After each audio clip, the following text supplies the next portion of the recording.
You! Nobody here, nobody here. Hey, Chester Marie was first. And then there's Amber W. And in third place, Lanky Tor. Nope, and Jonna made it to the dreaded fourth position where you get nothing. Okay?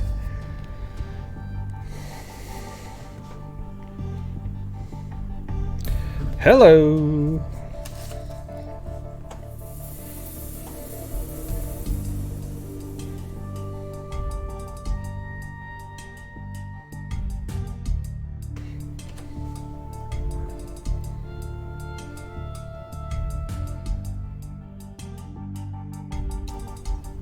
Yeah.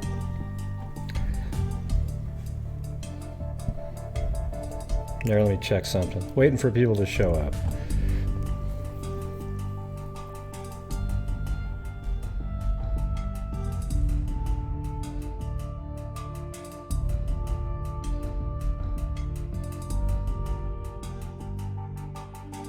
Okay. Yeah, so someone named Amber. Yeah, there she is, Amber W. right there. She sent me probable cause, affidavit, whatever the hell it was. Can't remember. Let's see what it was called. Just a second. Probable cause affidavit. So I went through it and mapped it all out. All right. So that's what we're going to start off with. The twins from yesterday. And I think they're was it Diemel? Hold on, let me get their names.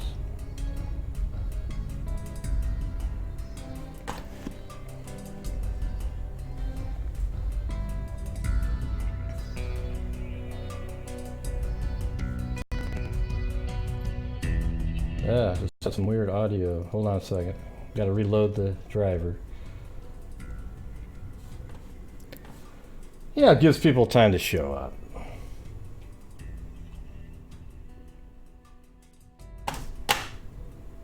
Wow. It's so slow. Okay, I think that got fixed. All right. So here is the probable cause affidavit right here. And so I'll just go through it. I'll let you see it here in just a second, though.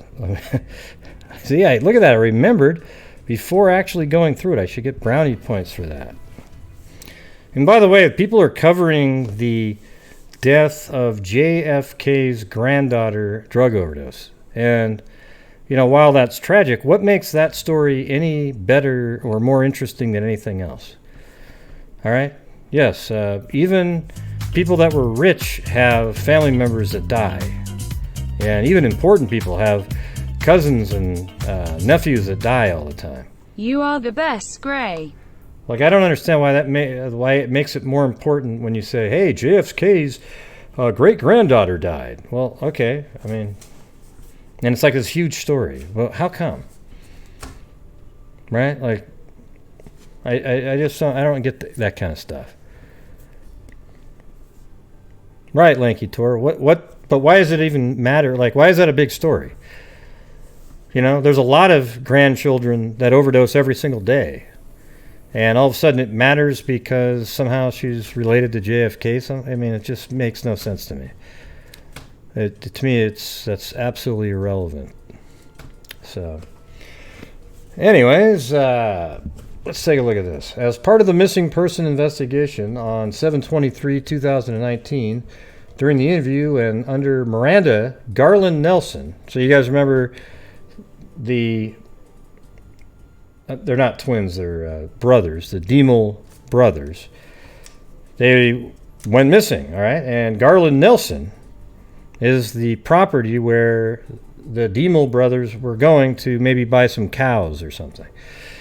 All right, and so Garland Nelson admitted to driving the 2019 Ford 250. So it was a brand new rental car from the residence at 3321 Southeast Catawba Road and parking it at the commuter lot in Clinton. So, we have all these addresses correct, but I've mapped it all out because now they go through it in more detail. They said on July 26th at approximately 7:40 in the morning, Deputy Dennis D. Lund received a fax from Kansas City Landsman LLC Budget Rent-A-Car of Kansas City of the rental agreement contract. And it was for a black 2019 Ford F-250 four-door pickup.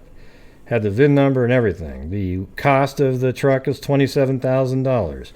It was the document and the lease was signed over to Nicholas Diemel on 7/20/2019 at approximately 2:23. So on the 20th at 2:23 is when the document was signed to rent the vehicle.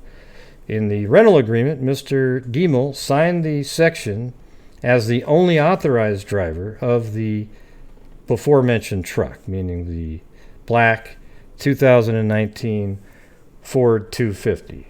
All right? So you guys ready to go through this, or are we still doing the high part? I'll wait till all the highs and stuff are finished.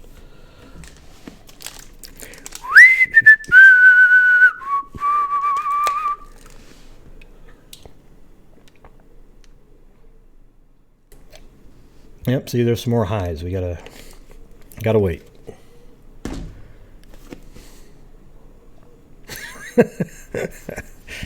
Yeah. All right, so come on, it's sort of like a running joke. All right, everybody. Oh, Gray, you're so mean. Oh, and by the way, thank you, Barbara Smith. I appreciate it. I don't even think it read it, though, for some reason. Right. Okay, so here we go. On the GPS, okay, so again, the document was signed at 2:23, the rental agreement. And then it appears that they drove to a hotel, which is... All right, so I'm actually going to say that they probably landed in the Kansas City and then drove this direction. Okay, and right up here, they rented a car, at a rental car, probably even at the airport, who knows, right? Then they show up here at the Quality Inn. Okay, so let's just get to that part. I think that's the next part. On the GPS route information pulled from the truck's black box, the information shows the truck leaves from Comfort Inn, Cameron, Missouri, on 7/21/2019 at approximately 8:49 in the morning. Okay, so obviously they stayed overnight here, and then at 8:49 in the morning, they are heading east on highway, I think it's 30, or actually Route 110. Okay, so let's read the document. 8:49, Nicholas Diemel and Justin Diemel are the occupants. I think it is 36. That's what I thought it was. It just says 110 too, but if you pan out, then it says 36. I don't know why some states, they have the same number, two different numbers for the same freaking highway. It kind of drives me nuts. Like one of them is a U.S. highway number, the other one's sort of like the state name.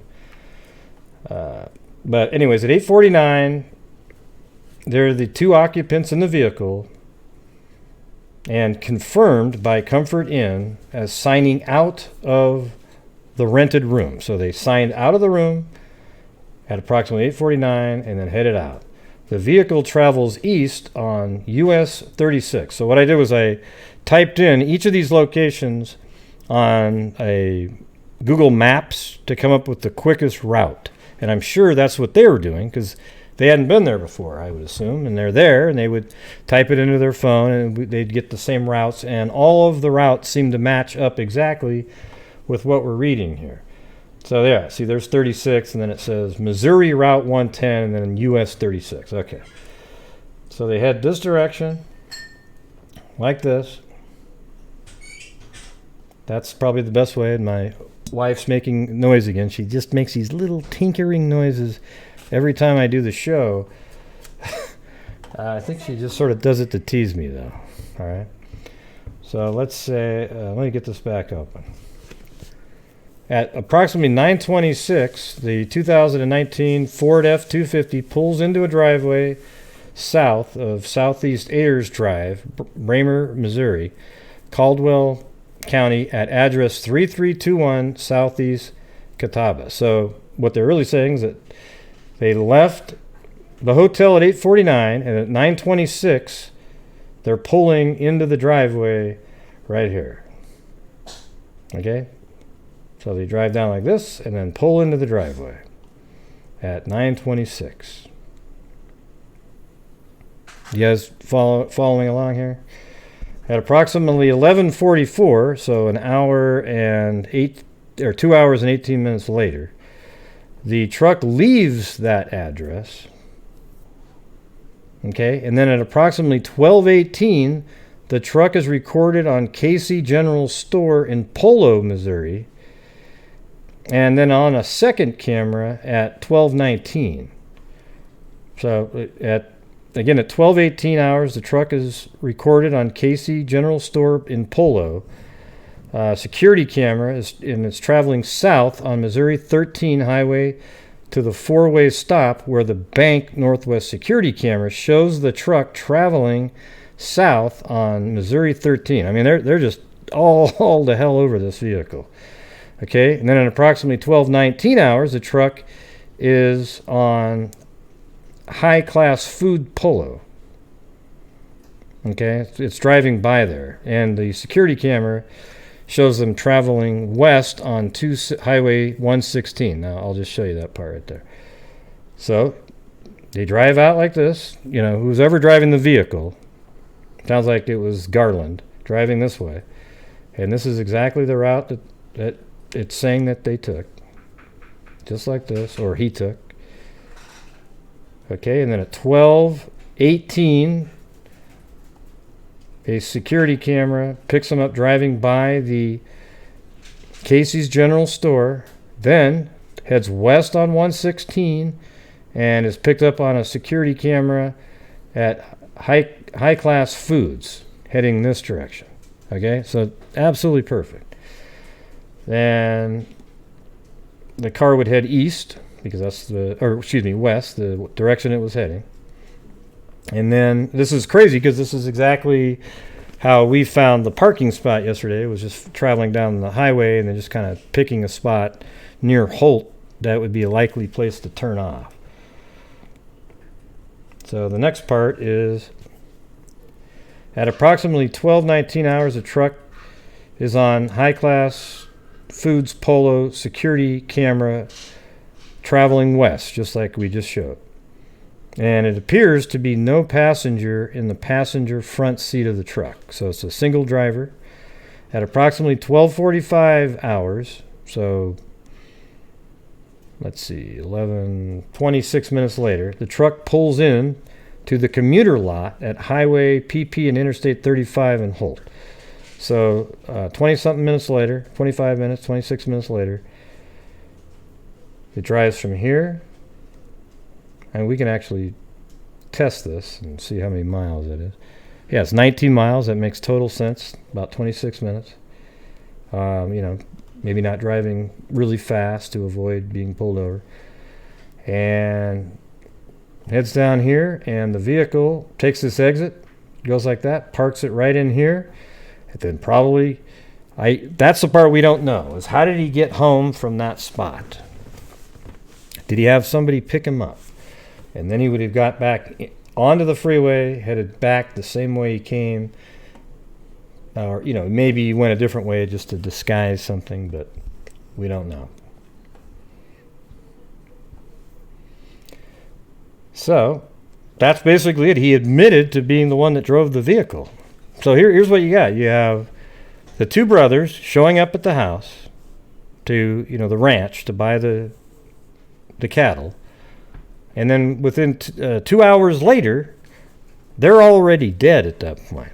And the owner, Garland Nelson, of the property, is driving the vehicle that those two had rented and driving it way down to a town, 45, 50 minutes away, and drops the car off into a parking lot, and then somehow makes it back home. And then he probably disposed of the bodies on his property. But he thought by putting the vehicle far away, they wouldn't have linked them back to his property. Oh, God. Uber again.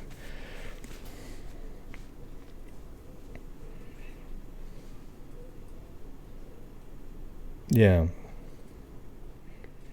So did you guys get that?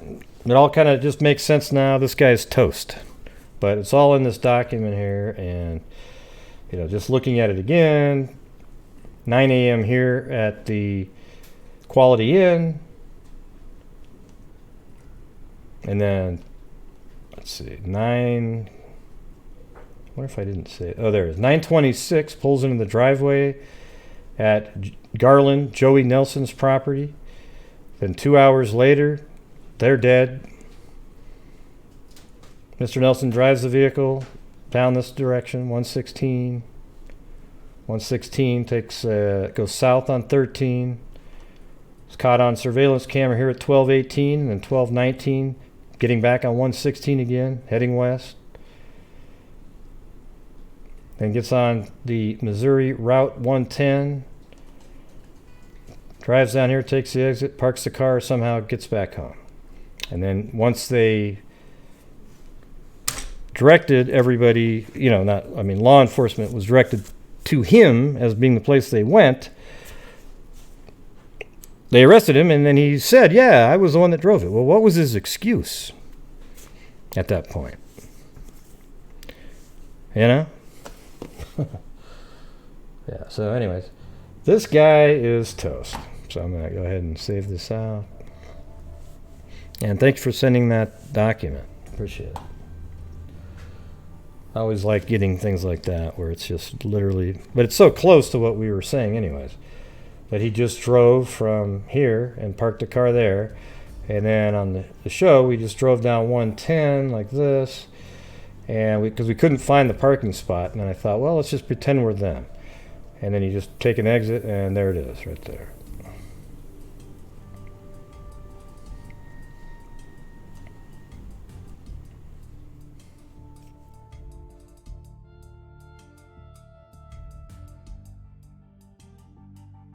Okay.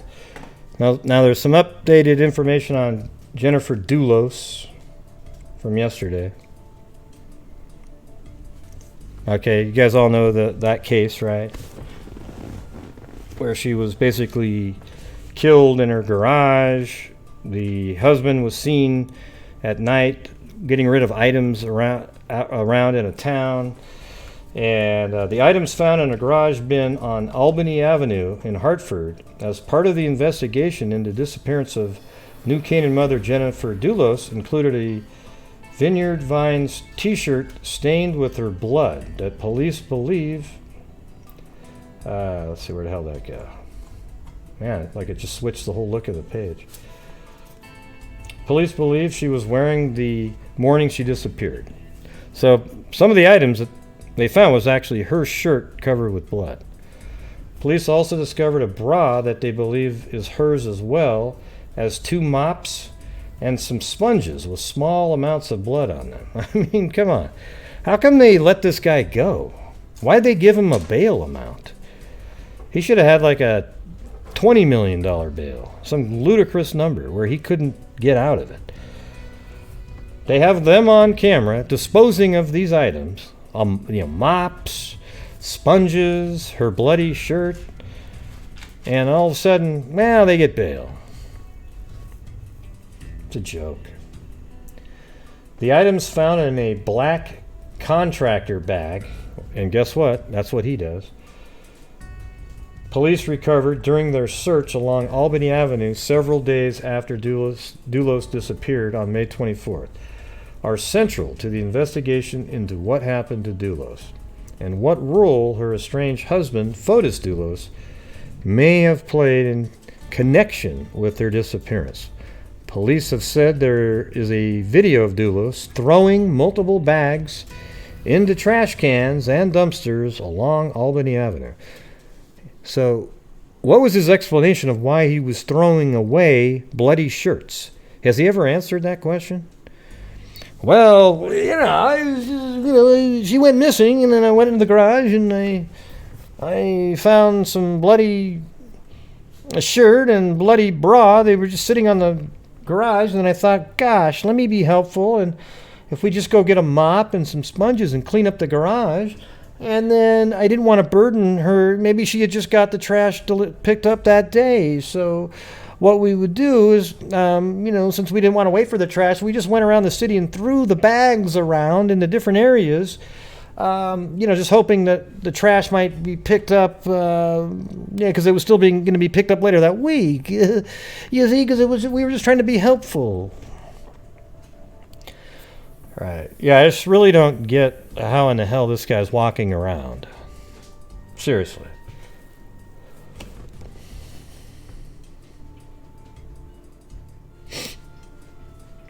Authorities have yet to release an official accounting of what exactly was in the blood-coated bags or what they were looking for during a 3-week search of a Hartford trash plant, where some of Albany Avenue garbage has been taken before police realized the bags had been dumped there. Hey, see, there you go. Exactly right. See, he was right. He's dropping those bags all around town, and look at that. They were picked up. My God, he really was trying to be helpful. He didn't want to burden Jennifer, because, she was just out of town, with coming back home and having garbage cans filled with bloody items. God, that's so kind. You know what? They should actually pay him. He shouldn't have to pay any bail whatsoever. They should pay him money. He's that good of a person.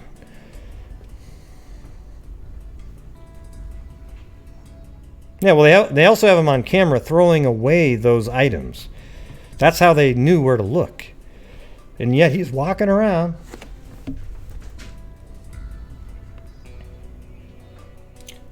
Okay, this is what he said here. I just want to tell my children that they're constantly on my mind and that I love them and miss them very much, says Fotis Doulos. Except, how come you're not saying you miss your wife? Because you think she's just missing, remember? That's so interesting. Hey, it's Claudia Neubauer. Thank you for continuing the Jennifer Doulos case. Important for me. Yeah, cool. Yeah, well, it's an update. All right.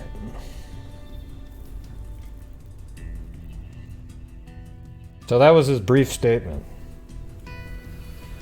I am unaware of any evidence about what she was wearing, Pattis said. Who's Pat? Let's see. Attorney Norm Pattis declined to comment on specific evidence police said they found during their investigation, but did confirm that prosecutors recently turned over discovery documents to him that include 26 CDs showing footage of the Albany Avenue trash dump. Pattis said the defense team has been unable to open some of the videos that reportedly show a man resembling Doulos dumping the trash. Well, there's a lot of guys that look like. See, I'm being the defense attorney shows that you'll see. Well, yeah, there's other guys that look like this guy, right? Hell, he looks like, he's got short hair. A lot of people look like him. But he did confirm that prosecutors recently turned over discovery documents to him that include 26 CDs showing footage of the Albany Avenue trash dump. Oh, yeah? Well, if you go to it, see if you can record something. I guess you can't really do that, but have the phone recording audio. I will go to the trial if and when it happens. Do you live right near there, Claudia? Pattis said the defense team has been unable to open some of the videos that reportedly show a man resembling Doulos. Yeah, a lot of times, if you have really inept people that are attorneys, never using any kind of electronics at all. They can't open up simple video files. Okay?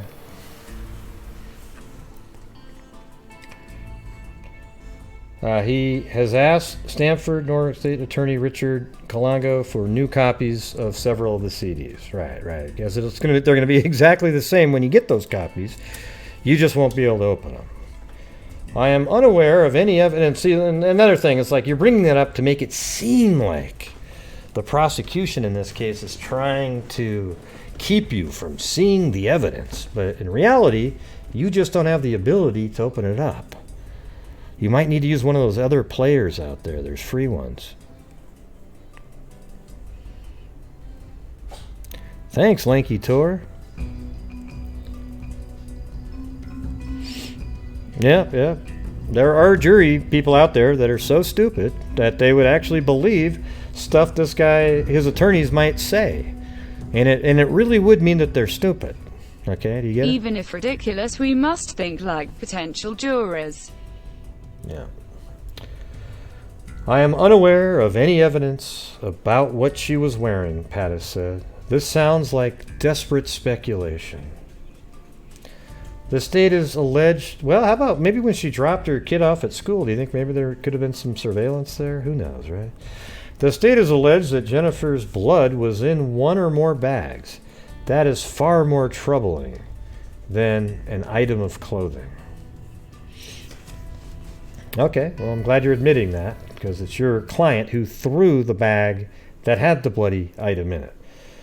In a statement issued Wednesday afternoon, Carrie Luft, a spokesperson for the family, said, "We know that the New Canaan and Connecticut State Police are conducting a meticulous and thorough investigation, and we are confident that their efforts will ultimately bring justice to the person or persons responsible for Jennifer's disappearance." Yeah, I'm glad you put the S on there, and now you can include the girlfriend. In an email late Wednesday, New Canaan Police Lieutenant Jason Ferraro declined to comment about evidence tied to the Farber Fructus Doulos case. As this remains an active and dynamic investigation, no comment will be provided on any evidence that has been collected, nor will information be provided regarding the results of any forensic testing. Additionally, no active searches are occurring. I'm trying to figure out what they're actually doing right now. Now, this is pretty in-depth here, isn't it?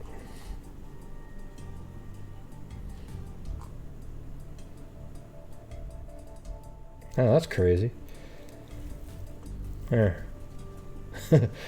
I've actually flown to Easter Island on the flyby before. So let's see. Let me just see what this is. Wow. Has the mystery behind the Easter Island statues finally been solved? Thanks, Cairo. Nope, I haven't made the connection yet to Uber. Oh, I hate when they make you go to the next page. Ah, crap. Huh. That looks like this huge egg, doesn't it? Oh, that's a skull. Yeah, there you go. There's finger. That's crazy. I just went somewhere totally different. Okay, so what do we got up here?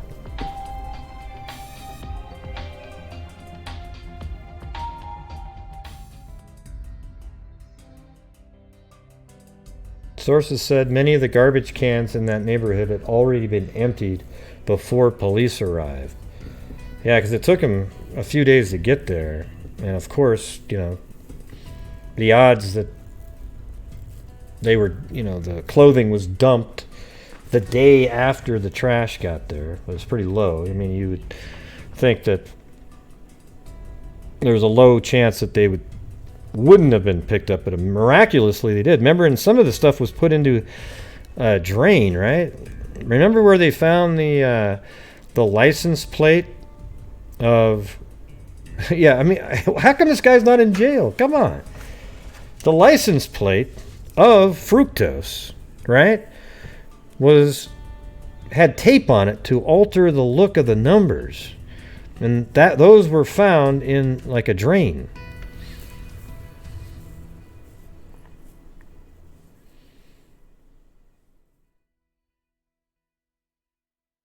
Yeah, I'm just kind of remembering that part.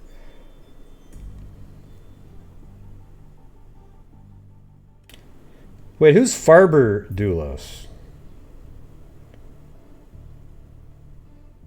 I guess I don't know who Farber is.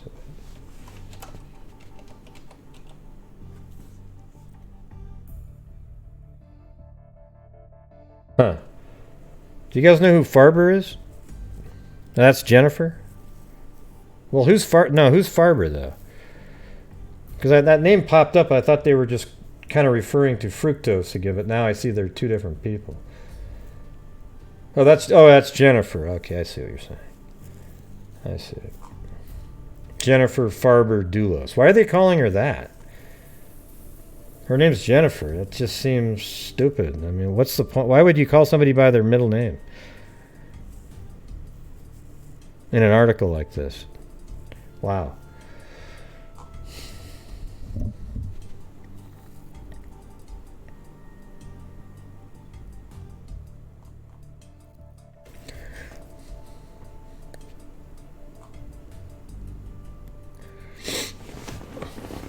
So while fructose was allegedly making his way down Albany Avenue, friends of Jennifer Doulos were calling New Canaan police to report her missing. Prosecutors have said investigators found evidence that an assault occurred in the garage of her New Canaan home, but we've already explained that. He just went there to clean up and be a helpful person.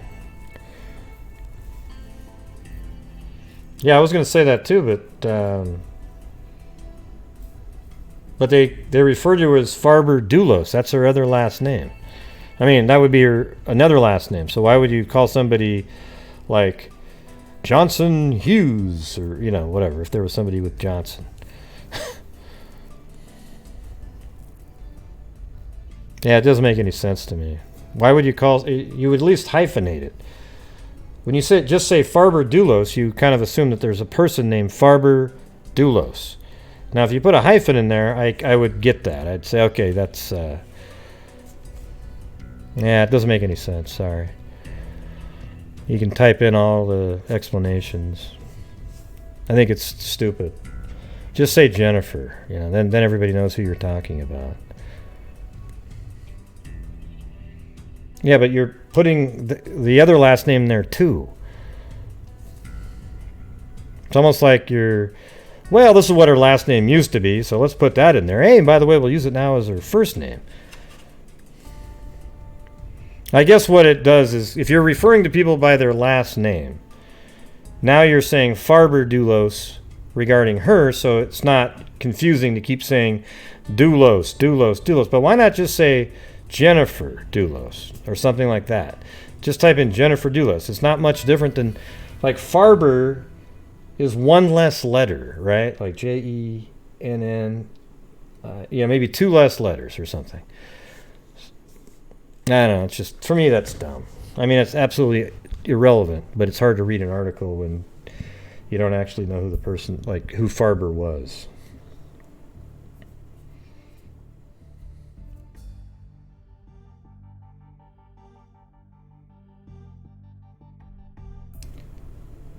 Let's see. So Jennifer Doulos, who's 50, went missing after dropping her kids off at the New Canaan Country School. Remember that? At 8 to 8:30.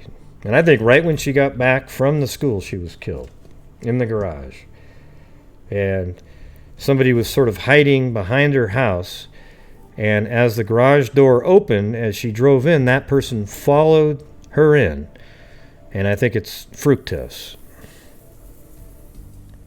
No kids around. They were just dropped off at school. Yeah, so why not have like a dash then?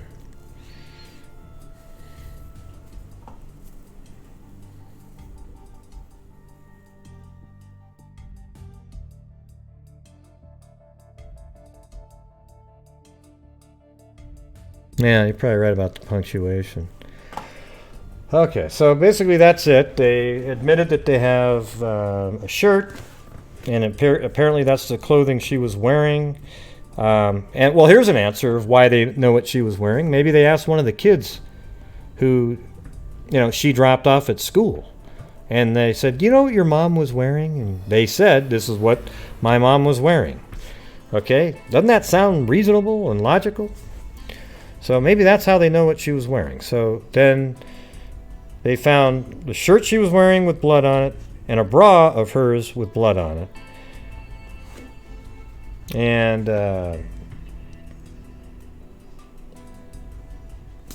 I'm just really, I'm sort of stunned at how in the hell he got bail, especially only for $500,000.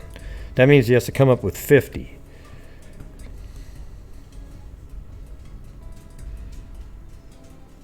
You got what?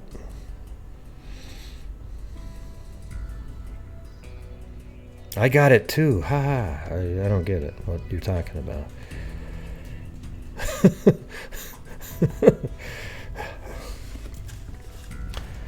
Man, I guess I need to. I didn't see the joke. Must have missed it.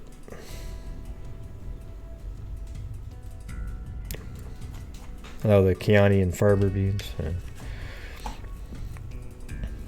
Yeah, it's crazy low bail. Especially on a case that's, I think it's really cut and dry. Now, he might have these great attorneys that can sucker idiots into believing a different story. Well, it's possible that, See, that's the quality of a defense attorney, is a defense attorney who can sucker the jury into believing an alternate theory, thus creating reasonable doubt. Okay? That's exactly what Baez did in the Casey Anthony case. Right? And any one of us, as I said before, would have loved to have a Baez as their attorney to get you the hell out of a situation. You hope you weren't in that situation, but you definitely would take him, and all of your sort of high moral compass about, oh, I hate him, no way, bullshit, okay? Right? Like, if you're being charged with something and you want to get out of it, you got to get somebody who's ruthless. Nobody on the jury really gives a shit about, oh, well, his attorney was so kind.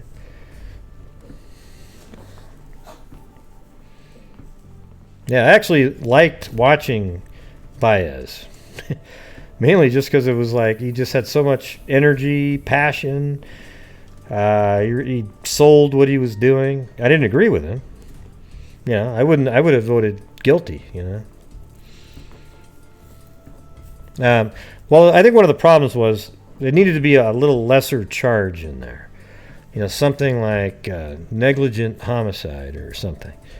But instead, they had nothing. And then I think the judge would have gave her the max on whatever the hell she got. Instead, they just went for first-degree murder. Yeah, he says, he sure is, AD, but you'd take him in a second, right? So just be honest with yourself.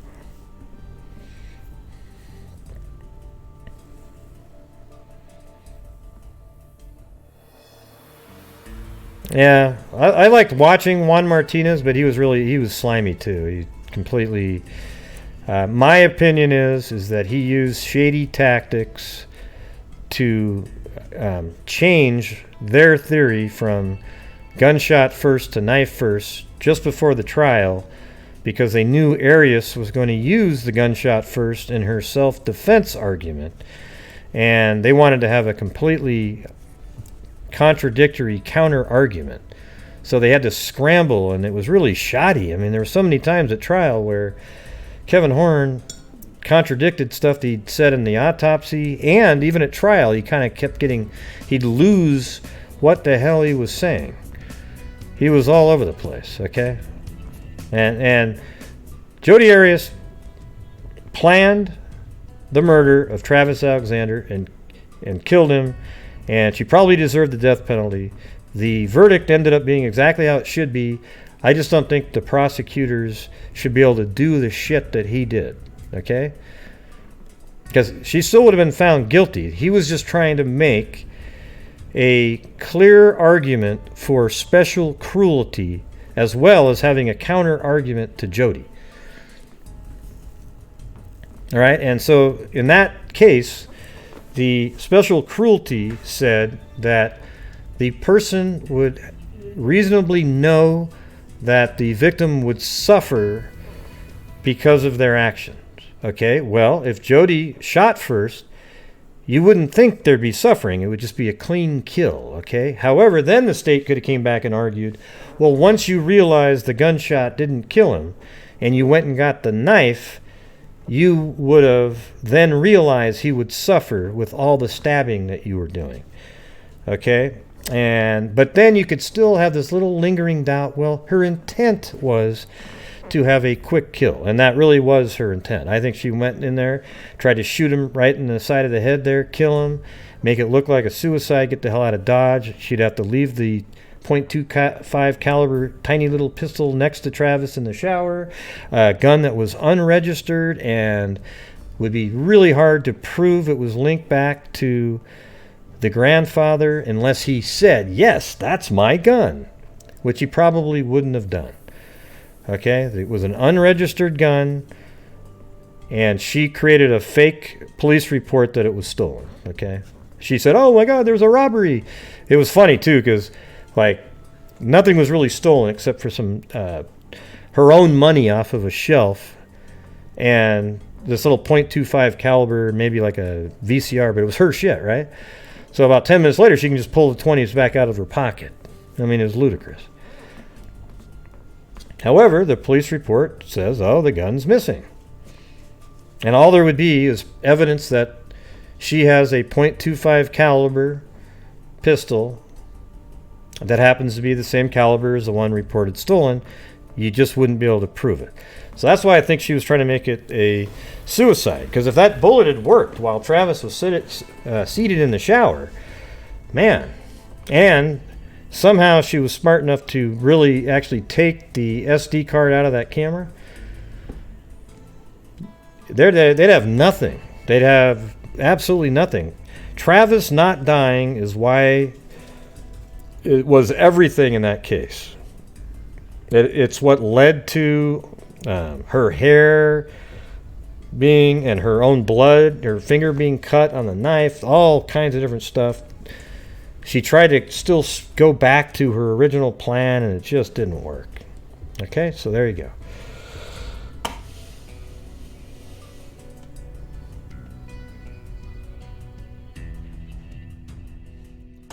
Okay, now here's an update on... You guys remember this case of Erika Gaytan? She's the... well, her image is in the thumbnail of the video, but I think she went to a concert or something and met somebody online, and then she just went missing after that. Well, listen to this. 2 weeks after going on a date.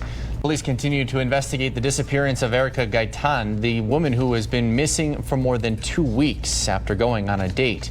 The 29-year-old mother was last seen July 13th at a concert at the El Paso County Coliseum.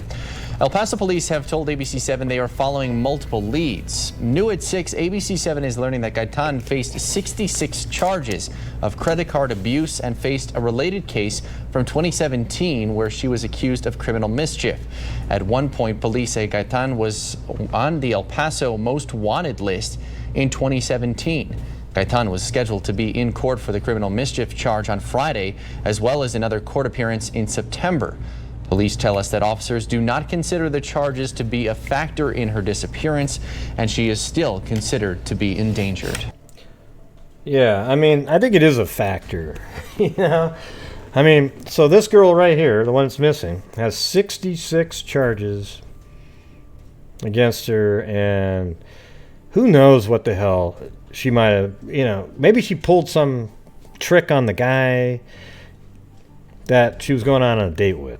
Something, when I say trick, I mean one of her scams or whatever the hell she was doing. All right, Gaytan faced 66 charges of credit card abuse and faced a related case from 2017 where she was accused of criminal mischief. At the time she vanished, police confirmed. In fact, police noted that Gaytan was on El Paso's most wanted list. I mean, how do you make it onto a most wanted list unless you're doing some really shady shit? So maybe that does have something to do with it, okay? Instead of just saying, oh, it's not related at all. How do you know? Well, we're the police. Well, I mean, I don't think that's something you can prove, right? Because you don't know that some of that past stuff, maybe somebody was actually pretending to be interested in her as payback for something she did to them. How do you know that's not the case? Yeah. And right, she could be very well could be alive and hiding from these charges. That's what I was thinking about earlier. Right?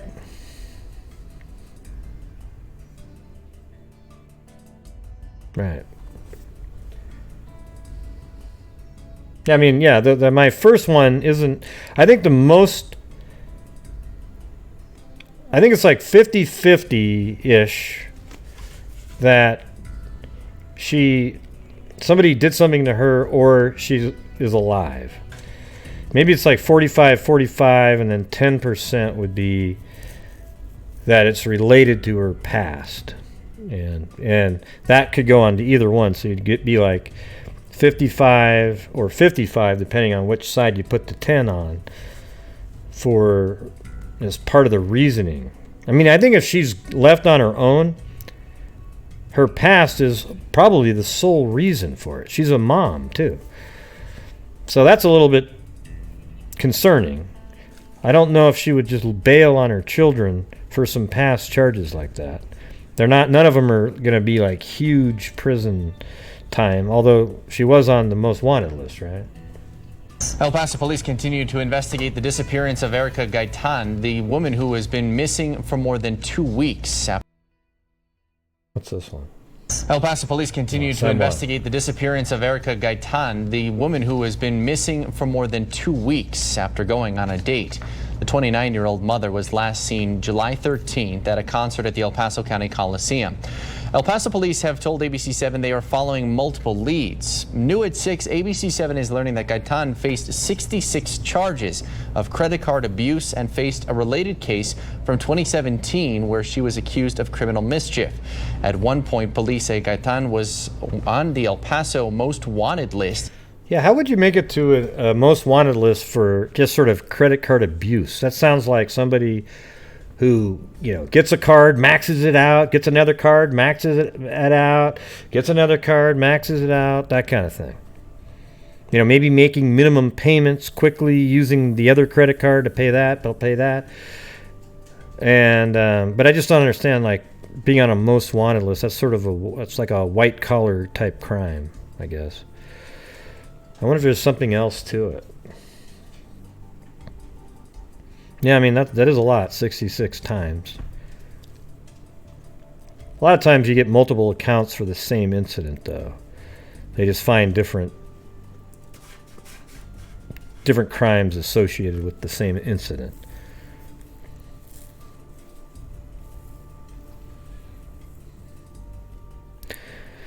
Yeah, I got screwed. You guys, I don't know if I've told you guys, but when I was starting off, I was trying to be a videographer. I did that for 2 years, maybe. I bought a Canon XL2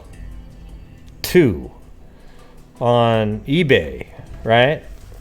So this is something you guys might want to consider at some point, what I'm about to tell you. Okay, the camera was $3,500 or so.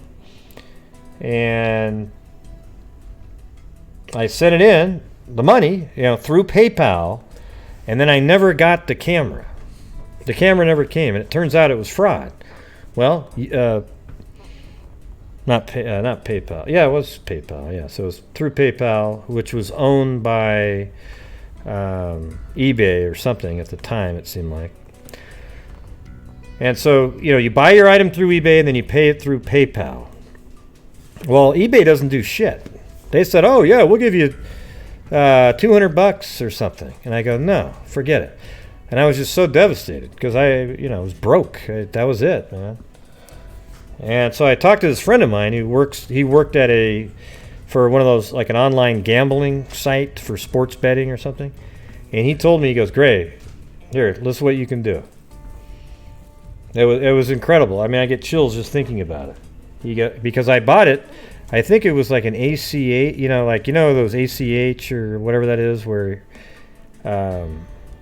you put down your routing number and that kind of information. I think that's how I created it. And he said, listen, here's exactly what you need to do. You need to go to your bank and do an ACH chargeback. Okay? And then boom, the second you do that chargeback, bam, my money went right back into my account. And then he said, every time PayPal calls you up to try to collect, because now they don't have the money anymore, what you do is you tell them, I sent $3,500 to eBay for a camera.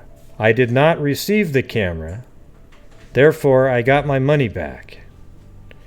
I said that over and over. I mean, literally for like a year, I kept saying it, and it just disappeared. Completely gone. Because they never take responsibility for their bullshit. To investigate the disappearance. Like PayPal, eBay doesn't give a shit, right? They don't give a damn. They don't do any effort at all to try to help you out. But that's what you say. If you ever don't get your item, do an ACH chargeback. And try to, maybe sometimes on the bigger items, buy using that method. And it's awesome. I mean, they just put that sucker right back in your account, and they make them fight for it. You have to fill out a couple documents at your bank. Yeah, that's crazy. It was a ton of money.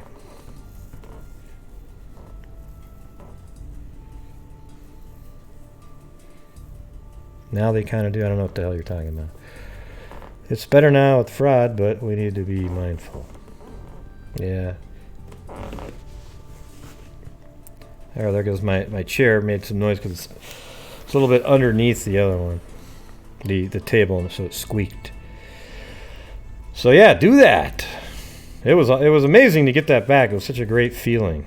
Then I just bought another one. I bought it from the same guy too. I'm just kidding. You.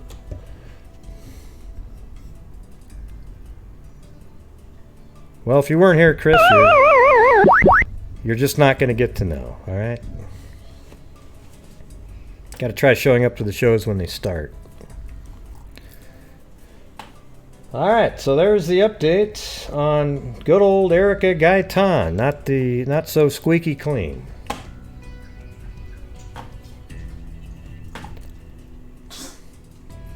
Okay, now we're going to do a little bit of a Canadian case, although this doesn't seem to have anything to do with the Canadian case, other than it looks like another, family members are trying to relate. Remember the two that were missing in Canada related to the white van? You guys remember that? And I think it was the two in the middle here. So it'd be Richard Skur and Ryan Provencher. These two guys here, they're the two that were in the van and they went missing. So this has been going around. I've seen a bunch of posts with this one. Family of missing Spence's Bridge man says there are similarities that should be investigated. The family of a man who vanished without a trace in Spence's Bridge almost 2 years ago says there are parallels to the case of two missing Surrey men that the RCMP should be investigating. Luke Neville was last seen in Spence's Bridge on October 9, 2017. His burned-out white van was found on a nearby Forest Service road the following day. See, that does sound kind of similar, right? I mean, it's even a white... Let's see, Luke Neville was last seen. Yeah, so that's this guy. That's kind of weird. Another white van, too. Well, the other one was a white Jeep. But the white van was found on a nearby Forest Service road the following day. Surrey men, Ryan Provencher and Richard Skur, have been missing since July 17. Their white Jeep Cherokee was discovered abandoned on a Forest Service road near Logan Lake. So another Forest Service road, a white van and a white Jeep. I don't know if the color has anything to do with anything. Speaking from Ottawa, Mark Neville said when he heard about Provencher and Skur, he was struck by how similar the circumstances were on his brother's disappearance. Okay, now that other guy, I think the fourth one over, Ben Tyner, that guy, with the Elmer Fudd hat on.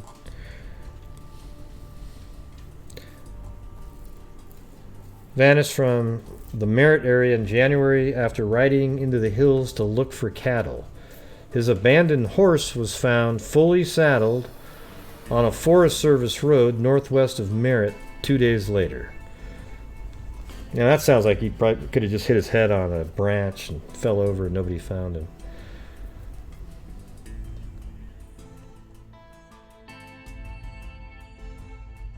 Yeah.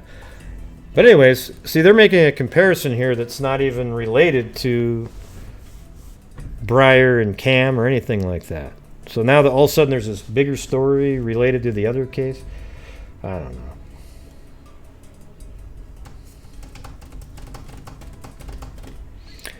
Thanks, Crystal, a.k.a. Beaver Gaming sub. Hey, is Kit Kat out there? At the end of the show the other day, I saw people were saying happy birthday, and I think I missed it.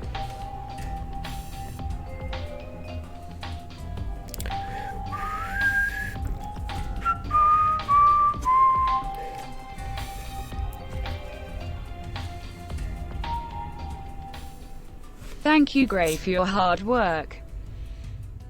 Well, thank you. Crystal, a.k.a. Beaver Gaming sub, with now Crystal again at the end.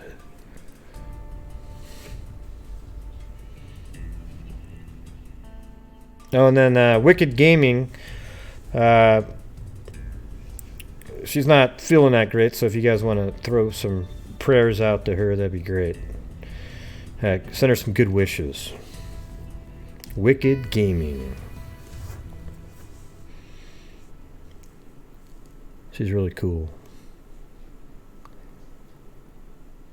Yeah, that's what I was saying. I think, I don't know. You know what? When I keep looking at it, in a way, it seems like Cam is sort of the leader of the two. At first, I thought it was the other kid, but he seems like sort of the loner type follower. Oh, I just want to be part of, like a militia, and then the leader is Cam. But here's what I think is, look at Cam goes out the door first. He's walking first in all the shots. He looks like he's got his shit together more than Breyer. Breyer seems like he's just, winging life. Like he's just out. He doesn't even know what the hell he's doing. Okay? But if it came down to a suicide moment where a suicide pact, so it would be murder-suicide, I think Breyer would have no problem killing Cam and killing himself. But I think if Cam was first, he might kill Breyer, but then not be able to actually shoot himself. He doesn't seem as psycho as Breyer. Or he could even be worse, though. Like, he could be a psychopath that appears more normal and can function, but it's just really crazy. But Breyer seems to have some sort of, he's just weird, right? That's just the feeling I get. No, that's his name, Cam. K-A-M. Jesus.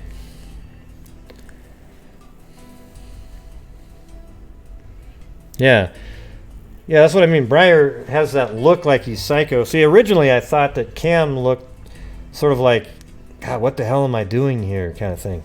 But I was sort of thinking about how a dynamic like that would work. Like, Cam might not have the ability to be like a really good thinker and work through things and get shit done, but he's like this loyal trooper type that's crazy. He seems really socially awkward. Let's put it that way. So I'm not an expert on this kind of stuff, though. I'm just trying to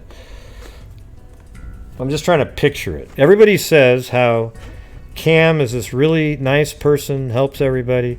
So if you look at it like that, and then he's doing these things, then you're sort of looking at somebody that's a psychopath. That he's tricking people that he's this great person, but really he's wanted to go out and kill.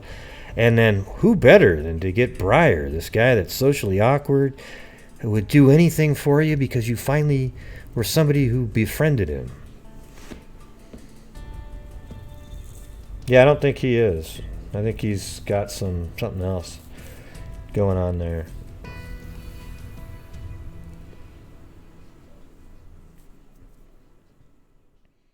I don't know. I don't think the dad encouraged him.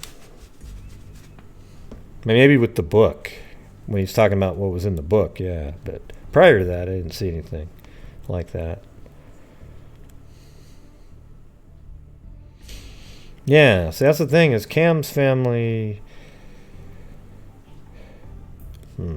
I just have a hard time now when I see the surveillance footage and then some of the information that Briar's dad put out, that he's the ringleader, Briar.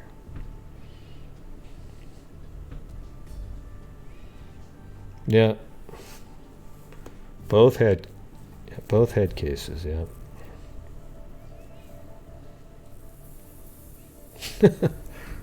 yeah, something like that, Joe. Yeah, go ahead and put puff puff again at the end there. All right.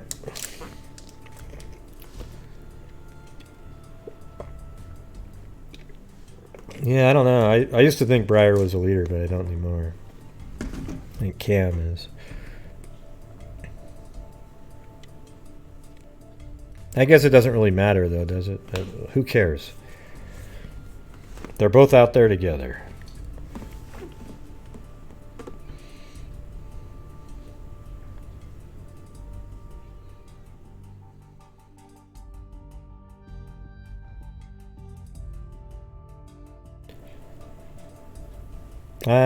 You do? I don't know. I think they're still alive, actually. I think they figured out a different way. They burnt the vehicle, so where did they go after that? They've looked everywhere, right? So that means they're gone. I think it means they're out of there. Either they're out of there or they're in a cabin or something in the area. And I think if they killed themselves, they would have been found. You know, unless they found some weird cave or well, shot themselves in the head and fell into it. The thing is, that's just my opinion. To be honest, it's probably 50-50 odds, though, that they're not alive or they're just out and they found a cool hiding place. Yeah, they could just go. They could be anywhere. Right. So, you know, if it's vast, that means they could be either out on the run still, figured out how to get a food source, or they're dead.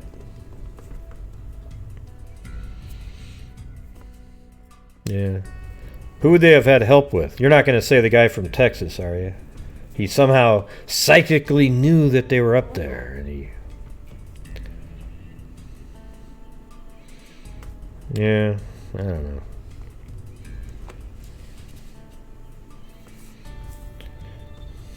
Mel's hole. Oh, yeah. Remember that? You put the thing in the hole and it just went on forever.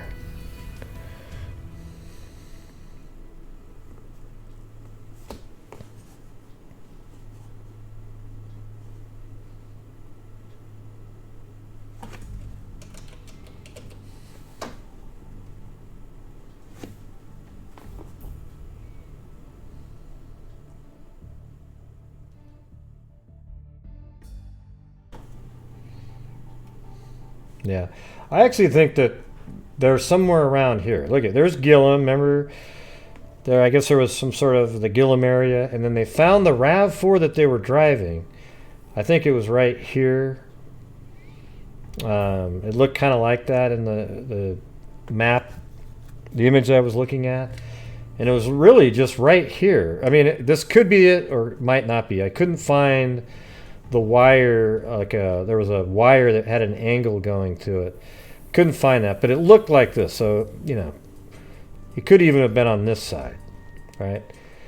But here's where the car was. It was just burnt out right there-ish. I don't know if this is the right road, but picture it being the right road, and it was burnt out that close to sort of the main road. We just saw an image from, like, probably somebody took a shot through the trees and it looked like it was in the middle of the woods. But I saw an image the other day where there was burnt out area on the ground. Let me see if I can find that.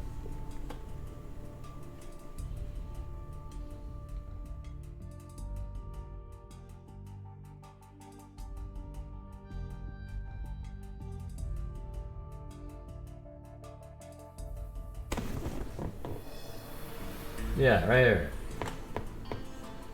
So you see what I'm saying here? It looks just like this. So apparently this is where the car was burnt out. And this is where they found the burnt keys on the ground too, which are right here. So they actually found burned keys here. What's strange about this is apparently that's where the car was burnt out, I guess. And then they found, some reporter came out there and they find these burned keys sitting there. Well, I mean, didn't the police grab any of that shit? I mean, how come they didn't see it?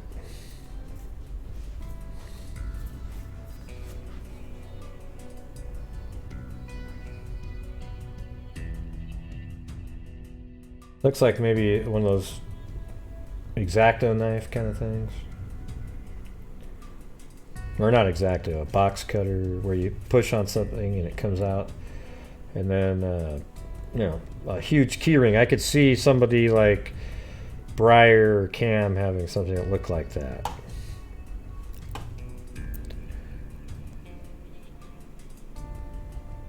What do you mean with some burnt? What does that mean?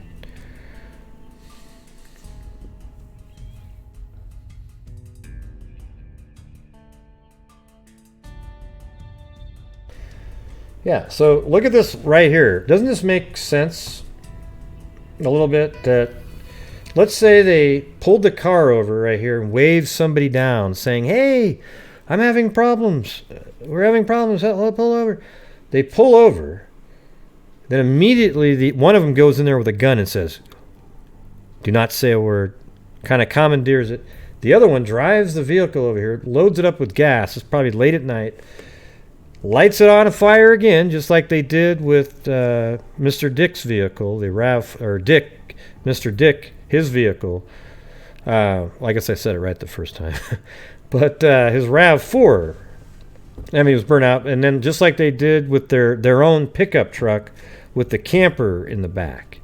Okay, so it had nothing to do with it. Wasn't Dick's. This is Dick's vehicle right here. So the RAV4 here, and then they also burned their own pickup truck with the camper on the back. So you could see him just leaving here and then taking off again in somebody else's vehicle. Right? And if that's true, given how many days head start they got, they could be really far away at this point.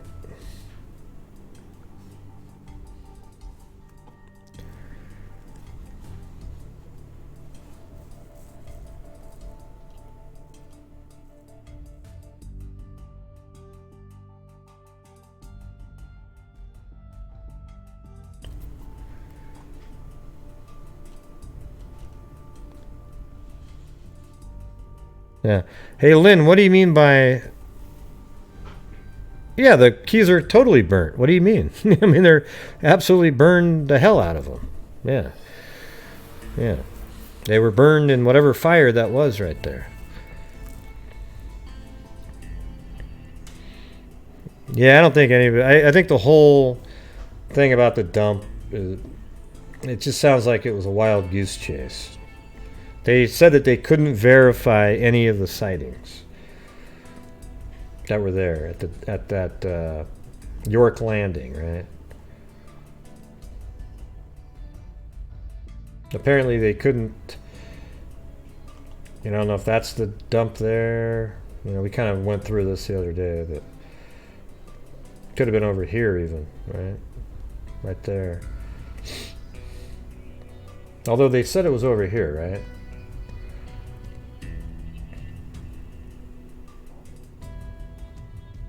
Yeah.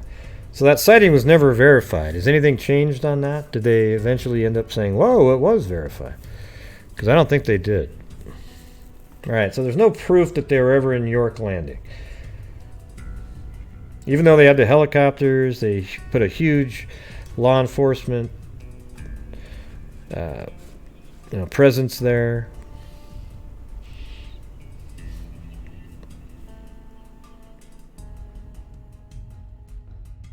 So that's it there. Let me see what this looks like.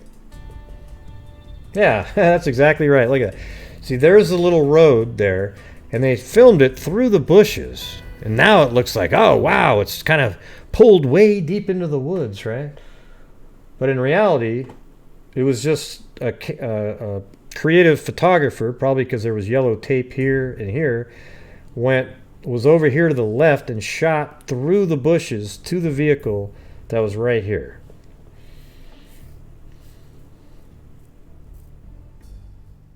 See? Right there. At least that's what I'm seeing when I see this. And by the way, Lanky Tor told Soldier Photos that she loves her so much. What about us, Lanky Tor? What about us? We all want love too.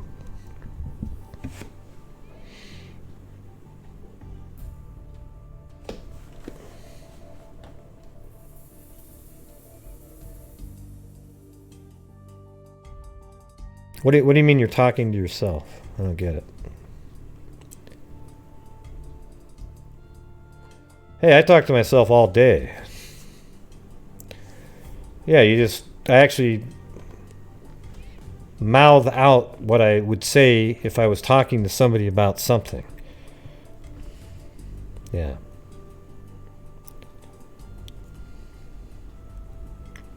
Sometimes I do it even when my wife's home. And she'll go, Gray, who are you talking to? And I say, well, I'm just...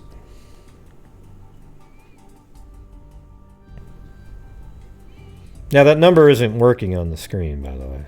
I'm not doing call-ins.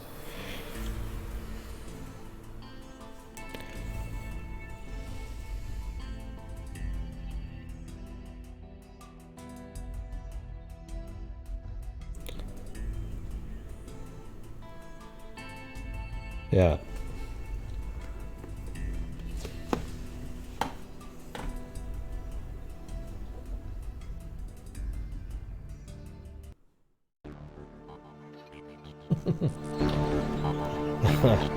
I gotta have this playing now. Makes me think differently. Da da da da da da da da.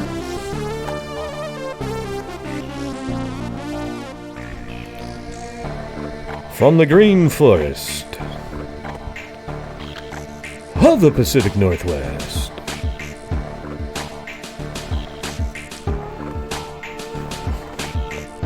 I'm going to try to sound like Chuck Nah that did the commercial. And now,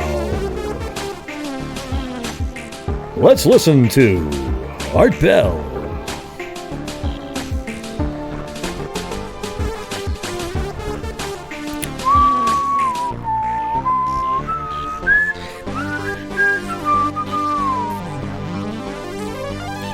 Wow. Hard to know, Steve Jones, hard to know. I doubt there's any cell coverage out in the middle of nowhere. They usually mark off middle of nowhere to not have cell tower. Well, they probably do have a cell tower here and there to keep a chain going. But this doesn't look like I doubt there's like a cell tower right there. As you're walking across the frozen tundra, I doubt you'll come across a cell tower out here. Although the person to ask would be Cairo. He let you know.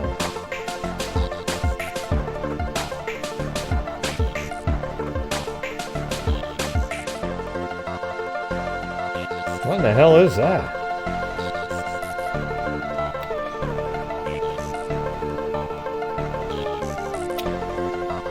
Alright, I'm gonna say, I'm just gonna blindly point at the screen and tell you where they're gonna be, okay? Alright. Right here. Alright.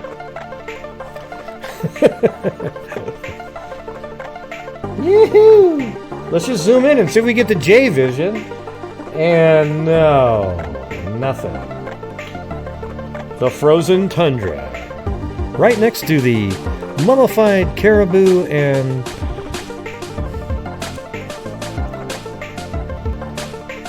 the thylacine from Australia.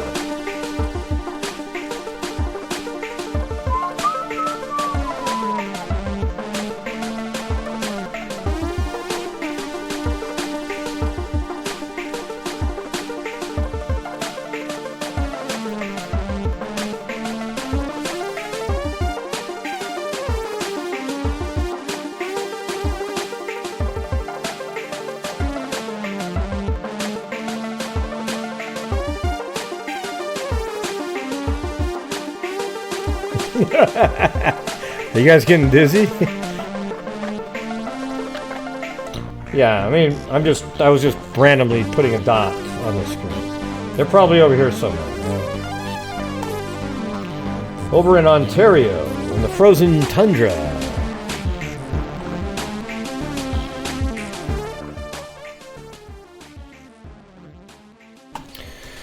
All right. Well, I don't know, man. That's basically all I had to discuss tonight. Those cases, and that's it.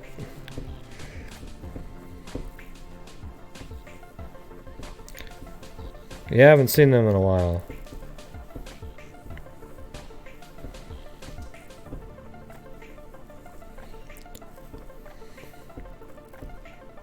Yeah. So do you guys? I mean, do people actually want to call in? I don't really. I'm not really in like a. What do you call it? I mean, are there people who want to call in? I want people to call in that have never called in before, though. Okay, we always get the same people often calling in.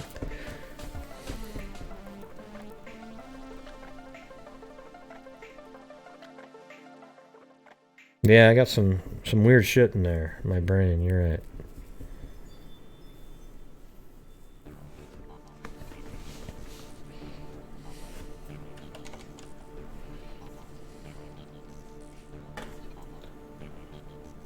Ding, ding, ding, ding, ding.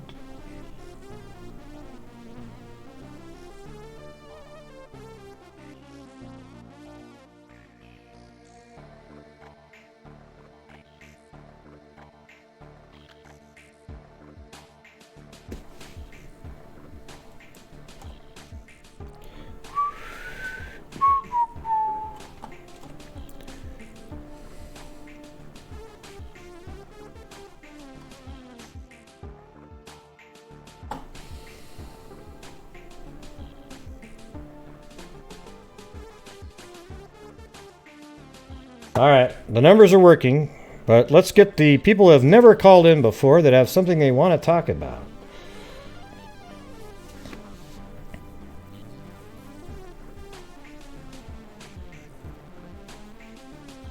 Are you all right, Lanky? Let's hear what? I don't get it.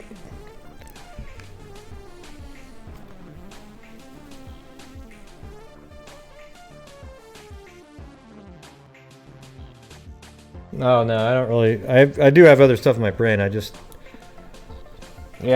almost in a no-call mood myself. But if you're somebody new, I could probably do it.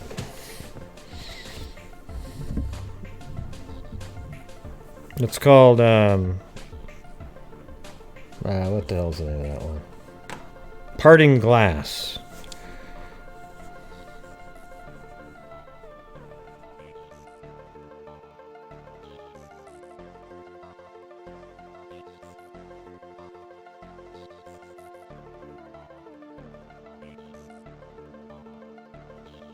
Okay, call in about the Doulos case.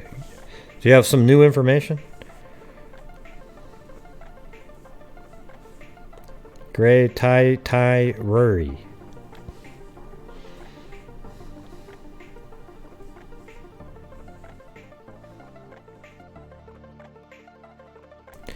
Oh,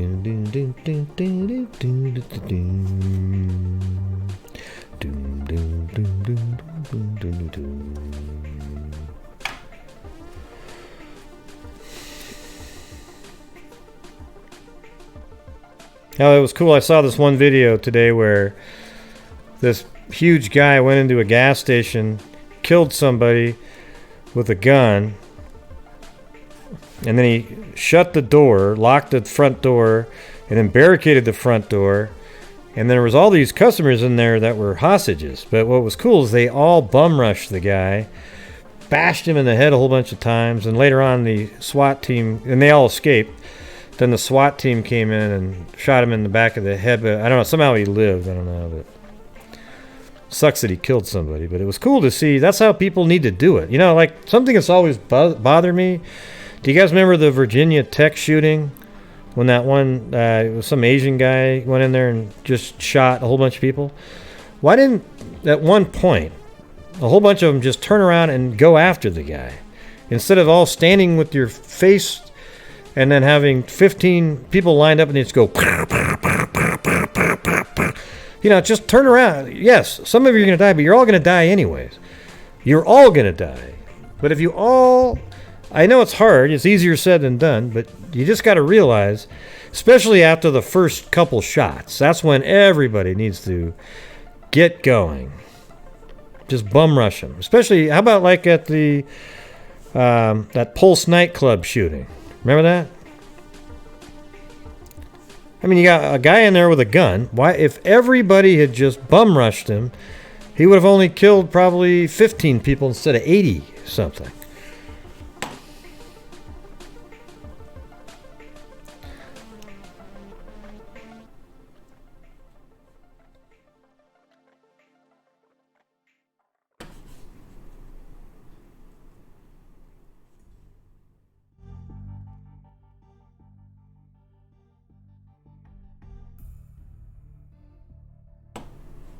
What happened?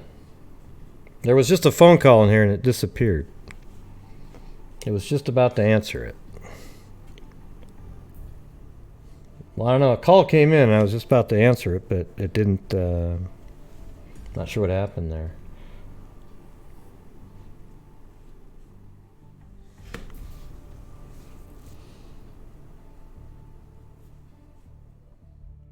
Yeah, you can't unmute yourself.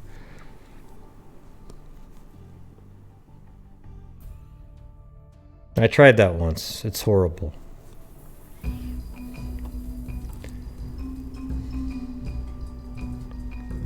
Thanks, Cairo.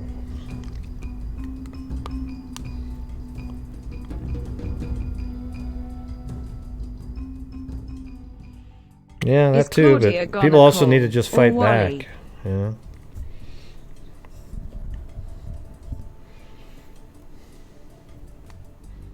I mean, I've even thought before, like even in Nazi Germany, you know, you had these concentration camps where you had, you know, I don't know how many guards, but not anywhere near as many guards as people. And yes, they were tired and everything, but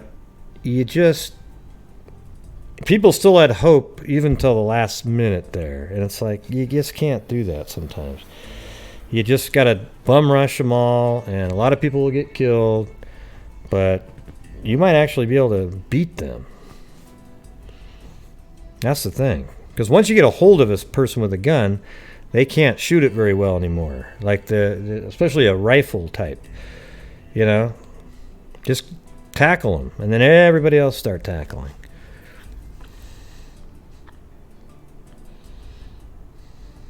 Yeah, like the Flight 93, yeah.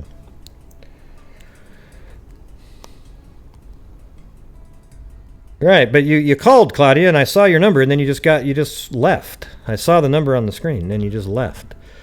I didn't touch it, okay? But your number was on the screen, and then you just left because you waited probably less than a minute total.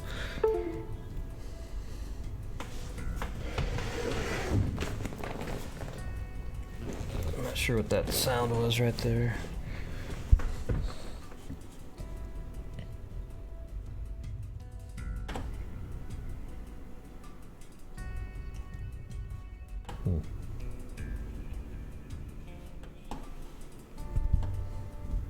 Yeah.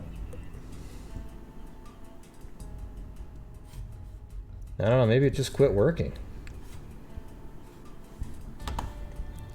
But anyways, if you're listening to this on a replay, I know there's been this whole part here was a dead time, but as you heard me say a minute ago, I didn't have any more else to discuss on these cases from tonight. So you can quit listening 20 minutes ago.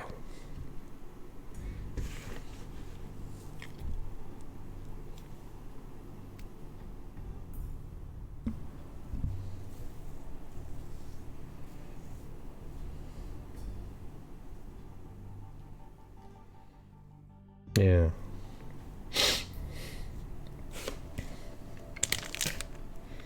Yeah, smash the like button, everybody. Yeah, we need to get the like button count up, so I guess we're going to have to do the auctioneer. Here we go. Here we go. I'm tired of it. Hit the like button, hit the like button, hit the like button, hit the like button, hit the like button, hit the like button, hit the like button, hit the like button, hit 20, and 20, and 30, hit the like button, like button, like button, hit the like button, hit the like button, hit the like button, hit the like button, hit the like button, hit the like button, hit the like button, hit the like button, hit the like button, 30, 30, now 5. and 20, and 21, 30. All right, well, I'm going to shut down the phone lines because nobody's calling in. All right?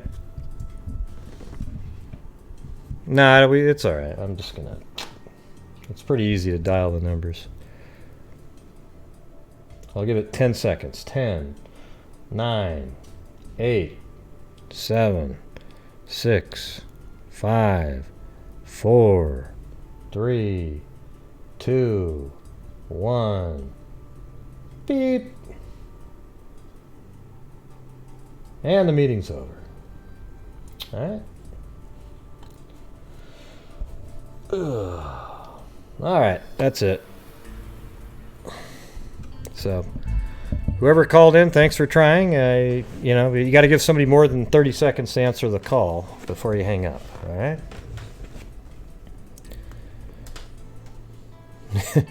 Too many lurkers are in the chat just watching what we're talking about. That's all right. Yeah, people show up to the show and they're waiting to hear something so they can go back and report to a group. Oh, did you hear what Gray said? Oh my God! And look what he said. It's like, who cares? My God.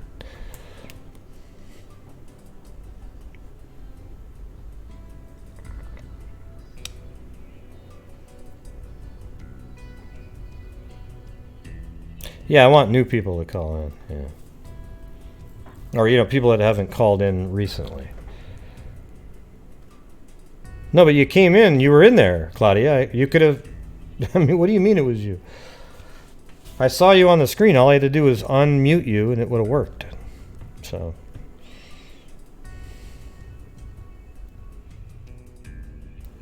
Yeah, well, I appreciate you guys showing up. Yeah, it's always fun.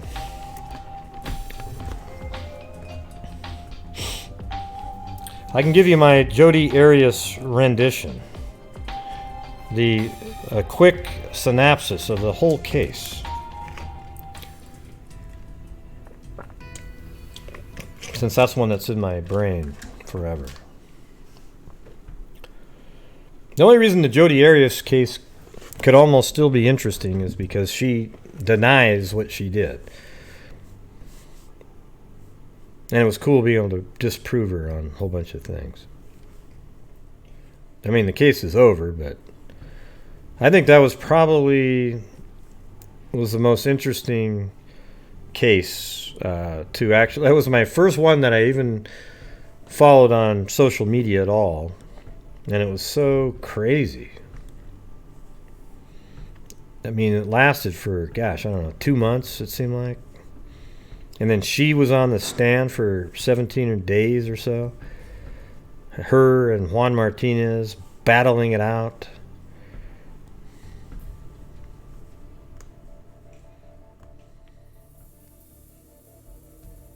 Well, the phone numbers don't work anymore, so I already shut down the call.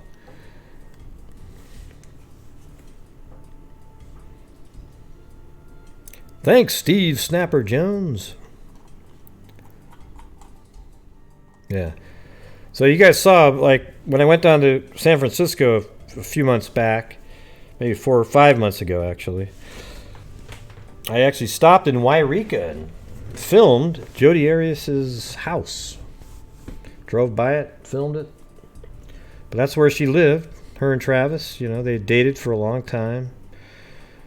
Or, not when I say a long time, maybe like a year, let's say. I don't actually know the exact amount of time that they dated, but they met at one of those prepaid legal deals. And he was Mormon, so they can't have premarital sex. But, and he wouldn't have even...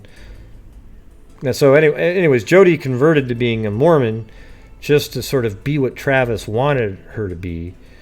And then Jodi convinced him that, well, we could do all these other things, just not standard sex, and that wouldn't count, right? So, I mean, basically it comes down to this, is Travis cared about Jodi at first, but then he thought, God, she's nuts. She used to do some weird shit. I mean, she'd be in his house when he came home.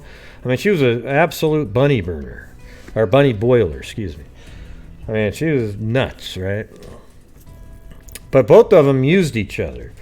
Travis eventually ended up using her for the sex, and then Jodi would use him for sort of the social power of it. But everybody thought Jodi was crazy. Everybody warned Travis about her. And then, at some point, Travis was kind of moving on, but he'd still call her up for a booty call every once in a while. Then he was going to go on a Cancun trip that he won through his prepaid legal. And by the way, prepaid legal is a total scam company. You know, one of the things I didn't like about the case was everybody made Travis out to be this awesome, just above reproach individual. He was anything but, right? And everyone loved his little Joey Snells, or whatever the hell the name of this little character that he'd play with this little stupid wig on. It was really stupid. Okay? He basically, what Travis was a player who worked in a company that's a pyramid scheme. And apparently, you know, he's a good communicator. He could get on stage and sell it. But it's a bogus company, all right? That whole prepaid legal shit. And I hated how HLN made him seem like he was just the greatest. Oh, he, you know, animal rights advocate. Bullshit. He had a dog, okay? He had a freaking dog. He wasn't some crazy, you know, PETA member, wacko, you know, way over the top pet owner type. I mean, he literally was just a guy that owned a dog, and you made it sound like he was just incredible. Okay, he's not a lot different than a lot of other guys, you know. Like, you could almost, I mean, there's a lot of guys that are like him. And so, you know, there just became a time where he won the prize to go to Cancun. And so he got this ticket, but he was going to take somebody else. I think somebody named Mimi or something like that. I can't remember right now, to be honest with you. But that girl didn't even really like him, so they were just going to go as friends. But Jodi thought, oh my God, he's going to take somebody else, and it's not me. So I think that was sort of the stressor for Jodi. So she hatches this plan where she takes off from Yreka, drives to a car dealership 100 miles from her house, and rents a car with, I think at the time she had dark hair. Or was it? Yeah, dark hair blonde hair at the time. She had blonde hair when she rented the car, but on the trip she dyed her hair black. Okay, and then she also at one point purchased a gas can, and then borrowed another gas can to have just enough gas to be able to drive through Arizona to where Travis lived without having to stop at a gas station. She also stopped on the way there at I think his name was something Brewer. His house, Daryl Brewer, I think. Somebody that she dated, but Travis was an upgrade for her. And so she was able to drive all the way through Arizona without stopping at a gas station. And then at one point she turned her license plate upside down. But she claims, she stopped over at Starbucks and some kids rolled up on skateboards and flipped it over. Oh, yeah, because that's what kids do. They just drive up and flip over license plates. So anyway, she gets to the house, and I remember one time it was funny interrogation. She said, well, how did they recognize me? I had a different color hair. So she even admitted that she changed her hair on the trip. So now her hair is dark when she's there. And she shows up really late at night and said Travis was watching some kind of a show. You know, you kind of wonder if she was like peering through the window. And I don't think Travis even knew she was going to be there at all. And she just shows up, sneaks into the house. Yeah, no, I won't be doing a Chris Watts update. Hey, thanks, Rob. Well, I'm just telling the story for people who wanted to hear this one. If that's what you're trying to make a comparison. In the Watts case, he admitted doing it. Update? Yes, I'll give you a Chris Watts update. Yesterday, he ate spinach, broccoli, and peas, and we know that because we examined his fecal matter and put it into a sieve, washed water over it, and what was remaining was spinach, peas, and a little bit of broccoli. Okay? All right. Was that good enough for you? All right. Yeah. So, anyways, I think the way it went down at the house was that she got there, then they slept in, then they had sex on the bed. There's photographs of this. But then Travis wouldn't take his shower quick enough because that's where she was always planning on killing the guy. Normally, after sex, he would just go take a shower, but it didn't happen this time. So she just waited and waited, and then she had to pull out a plan. Hey, you look so great. I'll take some pictures of you while you're in the shower. And, so if he did it, he agreed because she probably said, I'll leave right after you let me do it. And he's like, okay, Jesus, hurry up and take them. And I'll use your camera, Travis, so that you control the images. So he gets in the shower and he's actually posing in there for different shots. And then at one point, she either pulls out the gun or has him sit, then pulls out the gun. It's hard to know. There's one shot where he turns his face. Everybody goes, oh, look, that's when he noticed the gun. I don't agree with that because everybody can look weird on any given shot. Then she pulls out the gun, shoots him in the side of the head. Well, Travis didn't die from the gunshot. And Jody thought he was going to die. So she kind of followed him around the room, maybe even kicked him a couple times. There's some spatter over by the toilet frame. I mean, the toilet area door frame and the bathtub. So maybe kicked him. And then he kind of went around the corner, crawling. He's kind of around the corner. There's some more spatter on the wall there. And he's just totally dazed, like when a boxer gets punched in the face. They're just crawling around. They don't know what the hell's going on. So she doesn't have any weapon with her. Everyone goes, well, she used the same knife. She punctured the tires. No, she didn't. She actually got the knife from the kitchen. And I've showed on my show that the kitchen, it's literally only about a 15, 20 second round trip. You just run down the hall, take a left, go down the stairs, grab a knife, run right back up. Okay, then she goes back upstairs, shuts the door again, goes right to where Travis is and just goes right at him with the knife as he's sitting. He's right at that moment, in those 20 seconds, he had stood at the sink, looked at himself in the mirror, because you see the passive drops in the sink, but with a little trail leading into the sink. He's staring at himself in the mirror, coughing, and then there's even coughed up some blood because the gunshot perforated his nasal cavity, and blood dripped down through his mouth into, starting to get into his lungs. And he's like, spitting it out. Then she comes running back with the knife. He turns and stabs, and that's where you get the hand stab wounds, the ones to the chest and everything, and he's trying to block him, but he's just way out of it. Then he starts trying to get out the door, and then she sort of jumps on him on the floor, getting down the hall there, and stabs him in the back with the left hand 8 times. Then maybe on the 8th one, the knife slipped with so much blood, cutting her hand.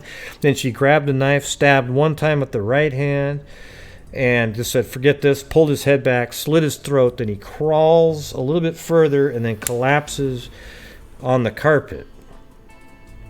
Then she drags him, probably on his back like a wheelbarrow, all the way down around the corner, and his head scrapes against the corner because there's hair on the corner of the walk-in closet.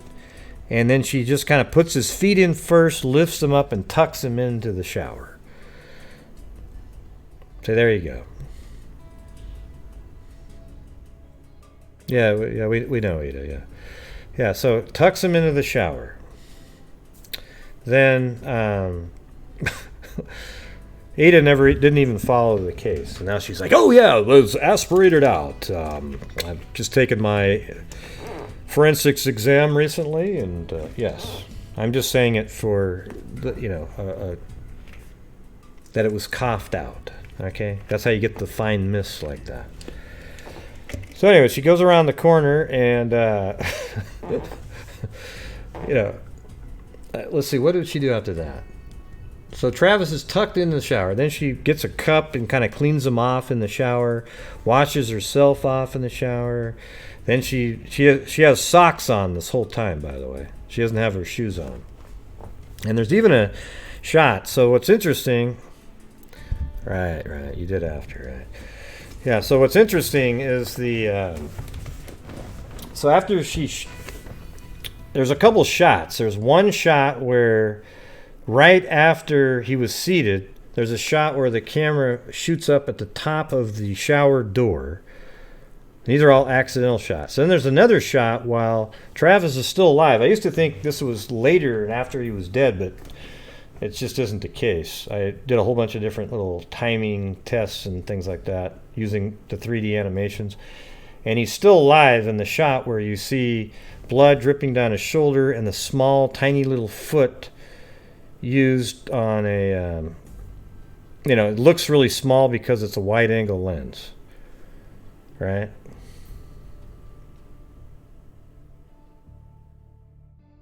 Right, so it's a really tiny little foot, wide-angle lens. And I've made a whole bunch of videos that show exactly where that shot was taken, and it all makes sense. But I think he's still alive there. And then I think he actually literally turns over at that point and makes another attempt. So after she stabs him, he goes to the ground. Then he's on his back and he's still struggling. His hands are moving. The only part that's a little strange is how his feet are kind of flayed out to the side, as if they're not moving, but that could just be because he's still the gunshot to the head really just almost knocked him out. All right. So, and then there's this one other shot that nobody really knows exactly what it is. It's sort of this bloody body part. And I think, but I was able to determine that shot of the bloody body part was further down the hall towards the carpet than the first shot. It wasn't closer. So a lot of people think that that's when Jody was about to drag Travis back to the shower. Well, then how come the next shot is further towards the carpet? See, that proves that he was still alive there. We just don't... Here's the thing, is if those other 2 shots, I think Exhibit 163 and one other one, are... We know the times of those, but if Travis is then on the carpet after that, it opens up a lot more time. You don't have to make everything fit into this little window. And, I just have this picture in my head of kind of how it all went down in there. And she did run downstairs to get the knife that was in the kitchen, and she even said, oh, I kind of remember putting it back into the dishwasher. Okay? And she says that because she thought that they were going to be able to prove forensically that the knife was from the kitchen. But at trial, Flores said, we were unable to determine if one of the we were unable to determine if one of the knives was used. Okay, but that answer there means that one of them could have been used, because you didn't exclude all of them. You just were unable to determine, because there was it was in the dishwasher and had been washed. So you can't tell.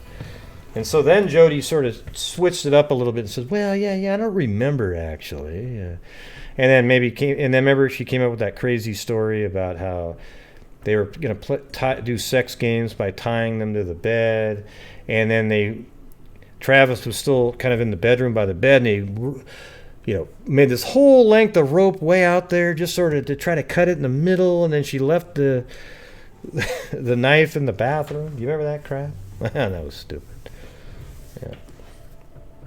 Yeah, I think she turned on the dishwasher. She also turned on the washing machine.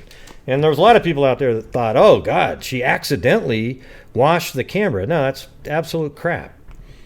She washed the camera on purpose, and we know that because she spent time deleting the images from the camera. And they were all images that were recovered. Her only mistake was that she left the SD card in there, but it wasn't it turns out to be a crucial mistake, but it wasn't stupid reasoning. Okay, you put the camera in the washing machine with bleach. You figure it's going to just absolutely destroy everything in there, and it did destroy the entire camera. It just didn't destroy the SD card, and they were able to go in and recreate some full images and also thumbnail images, and all of those things are what led to her demise.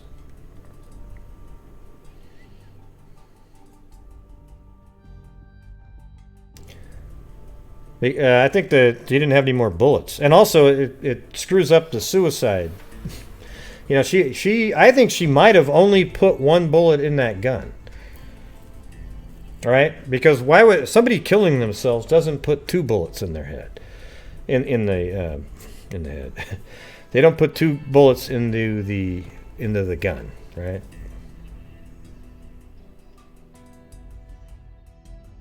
Yeah, well, I think the camera evidence places her at the scene. So I don't think she would have had quite as big of a charge, though.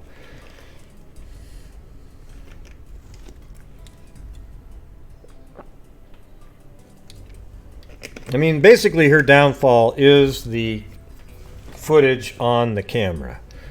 It really is. I mean, it came down to that. And the only reason that there's some of this crazy footage on there, and particularly on the camera, the shots of Travis dead with her pants standing next to his head. Okay? Those shots right there, the shots during the battle, are really the downfall. Had there just been the shots of them, the poses in the shower, she could have just claimed, well, I left then. I think he just got really depressed and shot himself. Who the hell knows at that point? If the gunshot had worked, though.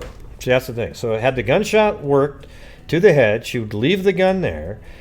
And even if the camera didn't get destroyed and they found the SD card, well, now it would only have the posed shots. That's it.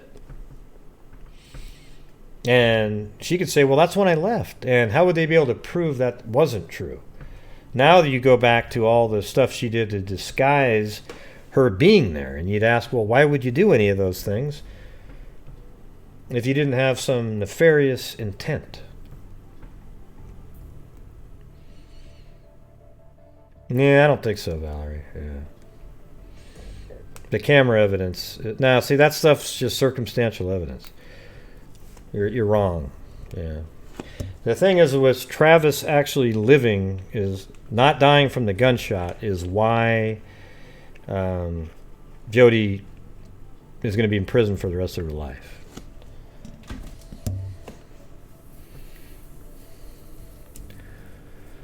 Let's see. See, a lot of people just, they watch the trial and they think everything was so great and Juan Martinez was so awesome at every little thing. The thing is a lot of the stuff it's circumstantial evidence pointing to something. The rental car, she should definitely, I think she should have got the death penalty. Both times she got lucky. One person, well, I think the first trial was 9-3, then 1 on the second. What's strange is they do a second bite at the apple for the punishment. Doesn't that sound unconstitutional a little bit? Like it was 9-3, so they couldn't come up with a verdict, so it was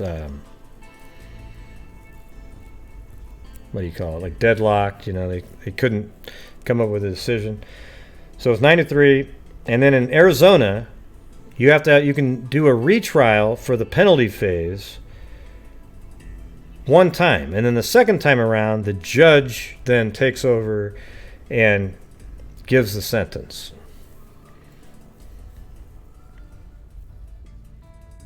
Because it was also deadlocked on that one too. 11-1. Yeah, I mean, I think they still would have had a pretty decent circumstantial case, but I don't think she would have got as much. I think she'd have parole. I mean, everybody knows that she did it, but yeah, I think Juan's pretty entertaining, but he's unethical. Okay, unethical. He did some really shady shit at trial. Unless you're somebody who watched and didn't really care about that stuff because you hated Jody so much. I watched it from a neutral point of view, just trying to figure stuff out. Much more interesting that way.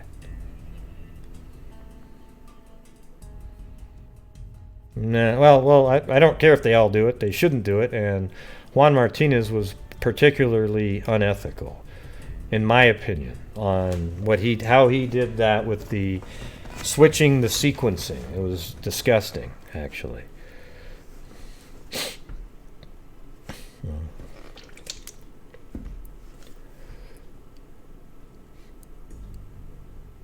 Yeah. One of the things that really sucked was how they had Flores bite the bullet for the switching of the gunshot. So he had to say, well, I wasn't mistaken. I wasn't inaccurate. I was mistaken. Well, that's the same thing, but he knows that he wasn't inaccurate, so he was trying to say he just couldn't get it out. And then Horn, what was incredible is how Dr. Horn literally said he couldn't remember stuff about 50 times. And that should have been when Nurmi should have came in and said, so do you have a memory problem? That would have been so freaking funny. If I was an attorney, I would have busted that one out. Because Horn said, I don't remember ever speaking to Flores. Let me ask you this. Does anybody believe here that in a homicide case that big, that the medical examiner who spoke to the detective, the lead detective, do you think he would never remember speaking to the lead detective, the medical examiner?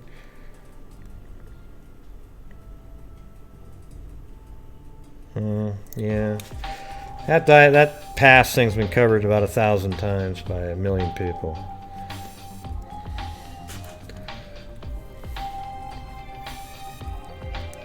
I don't know what the hell happened, I'll tell you that, but... Can you do a sidebar on the Dire Love Pass one day? Would love your logical opinion on it. No, I think she would have been convicted no matter what. But he didn't need to do the bullshit that he did, okay? So then Horn said, oh yes, I don't remember ever speaking to Flores about this case. That's stupid. That's ludicrous, okay? Absolutely ludicrous. But people believed it. Oh, well, imagine a guy with that big of a caseload of, he's not going to remember. Oh, come on. Jesus. Are you, don't try to be, you sound idiotic at that point. And he told Flores that that Travis would not have been immediately incapacitated if he was shot first. And he even said that on the stand. You know what's funny? Listen to this, because, see, Horn knew what really happened, that the gunshot was first, all that. And that's what they'd said for years. And then it was all switched, so when he was at trial, he forgot what he was supposed to be saying. So he said, well, I said right here that he wouldn't have been immediately incapacitated. Then he looked over at Juan, and then he goes, no, I mean, okay, well, he would have been incapacitated because the bullet hit his brain. It was crazy. It's just the dialogue, whatever the hell the term is. I don't think that's the correct spelling, but maybe it is. The pass thing, there's some weird shit where people's eyes are burnt out and weird crap going on. Yeah, it was terrible because it shows that they were lying to people. And probably the worst moment was when Horn said, a juror actually said, well, how come the dura mater was intact, but you said, how could it be intact, but you said a bullet hit his brain? That's the thin membrane that surrounds the brain. He said, oh, crap. And he sort of rifled through his notes. He goes, oh, okay, that's a typo. Really? Wow. Another thing. It's a typo. And then you said the brain has good symmetry. You did serial cross sections and did not see a bullet track in the brain, but you said, however, the observation of the track is somewhat limited due to decomposition. Well, somewhat means mildly. And you've already said the brain had good symmetry. Okay, so, but then you said, well, at this point, at another point at the trial, well, at this point, you can't even examine the brain. It's liquid. Wrong, Lanky Tor. That's what he said later to try to get it to be more liquefied, but that's not true. So what he did was he said, oh, the brain's liquid at this point. You can't even examine it. And then one of Wilmot's few bright moments, she said, well, if you can't examine it, how did you do serial cross sections where you sliced the brain? And he said, oh, whoa. And then he kind of flips through his notes again because he can't remember shit for some reason. And he said, oh, okay, so it wasn't liquid. It was softened at this point. So you could examine it. Well, how come a minute ago you just said it was liquid and you can't examine it? That means you were trying to sell to the jury that everything that you put on the autopsy is just kind of whimsical thinking because I couldn't really tell. Yeah, it's complete shit what they did in there. And then he spent the next 20 minutes softening the brain again. Yeah, it's like, it's softened. Okay, now it's like pudding, tapioca. Really? Let me see you do serial cross-sections of pudding. Okay, you can't do it. Just do it for fun. Any one of you guys. Go make a bowl of pudding, slap it onto a table, and then cut it up. It won't work. So he's lying there, too. It did not happen.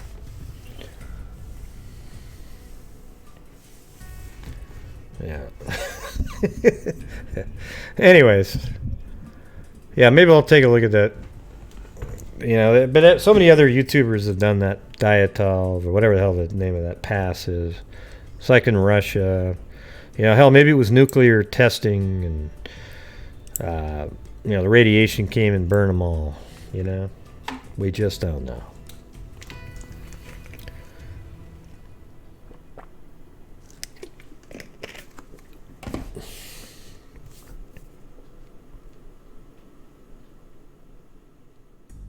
Yeah, well, that was the prosecutor. See, I think prosecutors should be above reproach. The state. They should never do tricky shit or anything like that. Unfortunately, the defense people will always do that, but the facts should always win the day, except we do have a lot of stupid people in society. That's the problem.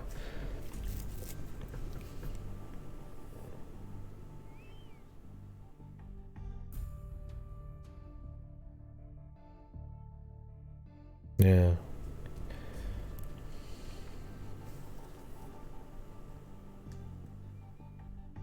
Yeah, there you go. I think people have been spelling it wrong. I thought there was a T in there somewhere.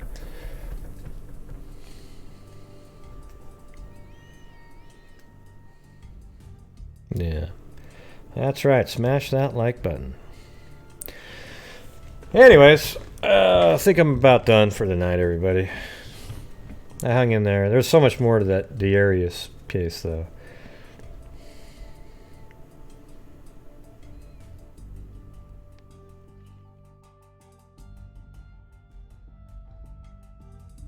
And I know it's over. She's guilty. The only problem is she never admitted it. Probably one of the worst things at the end was when during the sentencing phase where she got to talk, she got up and said, well, I do remember now when I stabbed Travis or when I cut his neck, you know. Like she just wanted to rub that in.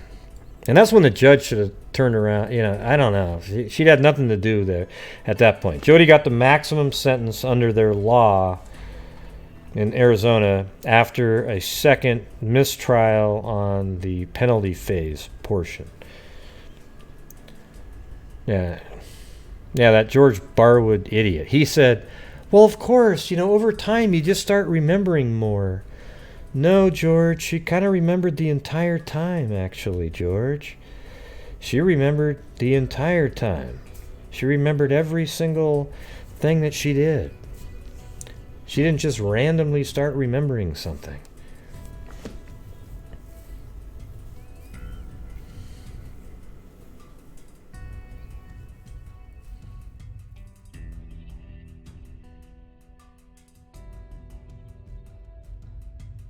Yeah, but a whole bunch of other people spelled it differently, Cairo, so. Yeah, George really liked Arius. Really liked him a lot. It's weird how people actually know who that guy is. He was like singly... It didn't matter what I showed him. There was times where he was stumped, kind of like, wow, man, okay, jeez. And then he'd find a way to wiggle out and come up with some crazy scenario where it still made Arius innocent.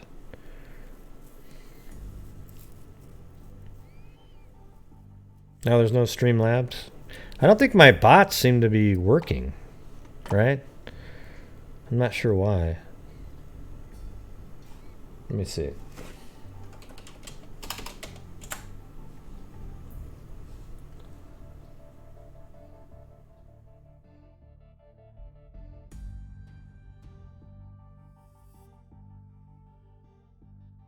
Oh, weird.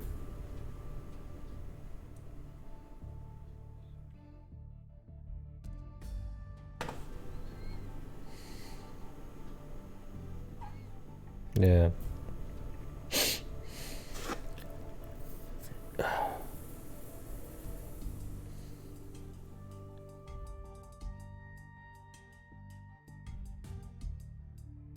All right. Oh, so it does work. Oogla boogla. So it must be working since it said oogla boogla.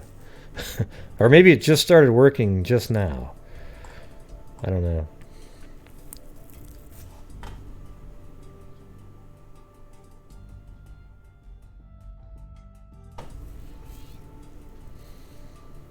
I don't know what my... Well, let's see. What do I have for my...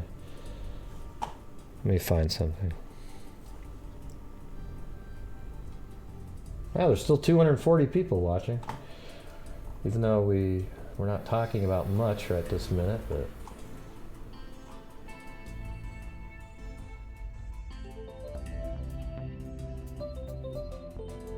Thanks, Daniel S. or Danielle S.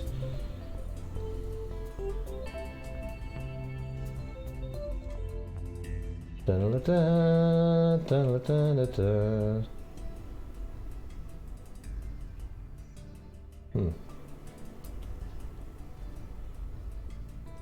You actually don't know what my Streamlabs link is, unfortunately.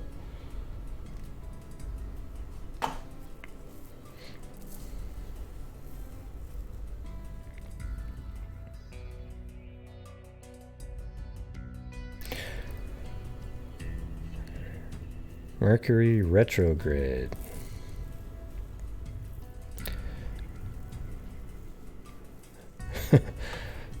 I would be bleeping if I came in earlier. Okay, so hey, where are we going to do the flyby today? Anybody have a good idea? Oh yeah, we can go to the that pass. Type it in again. Let's see what it looks like.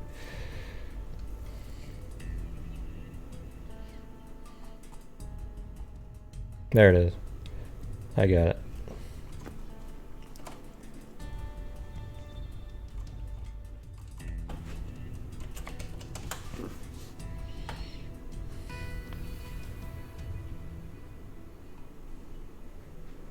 There it is, look.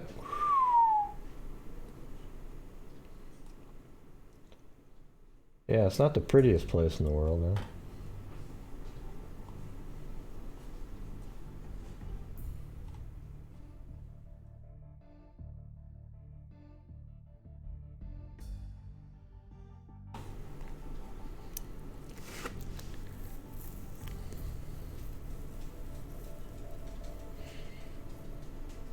Yeah, I typed it in. I got it. Yeah. Thanks. Yeah, Houston's great. Good stuff, huh? Look how everybody keeps typing in Diet Love. It's like I already got it. You see me on the screen here? I typed it in. Like literally 20 people typed it in.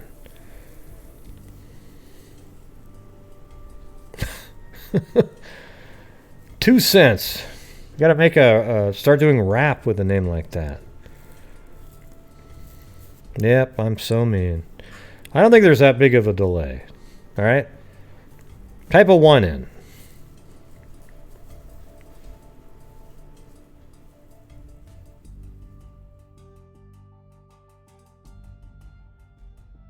Yeah, it's like 5 seconds, max. See? 5 seconds.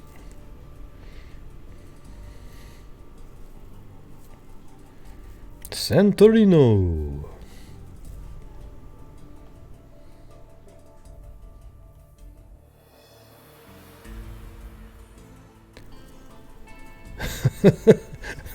Maybe it takes a few seconds to type it in.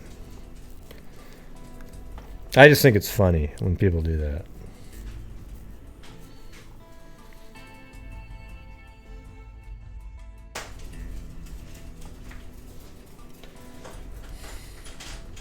Man. You know what sucks is having to turn off the air conditioner. And then it gets so hot because I can't have it on during the show. It sounds like a jet airliner. Hey, thanks, Bush and Beach Lifestyle.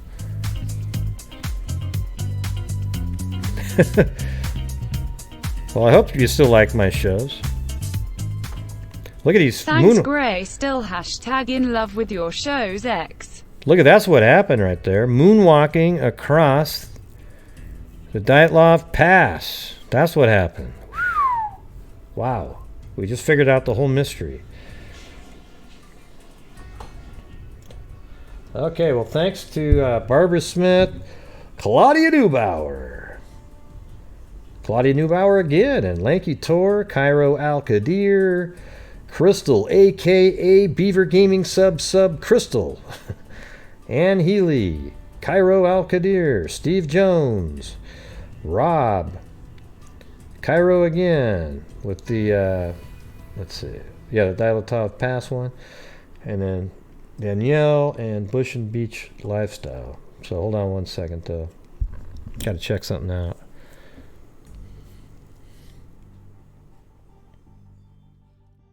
And then also earlier today, there was, oh yeah, Fishing in the Dark, and I think, oh yeah, and then Kimber. That was on that short show that I did earlier on the Karaoke Killer. How's that for clickbait? Nobody watched the damn thing, though. The Karaoke Killer tonight on NBC. Watch as a man sings karaoke, then goes and hacks off, you know. Right. Yeah, I appreciate a lot the... oh, yeah. Well, shit. Before we do that, maybe we should... where are we going to send in the donation? Let's do it right now. This is the first of the month. Where are we sending it? Let's pick a place really quick.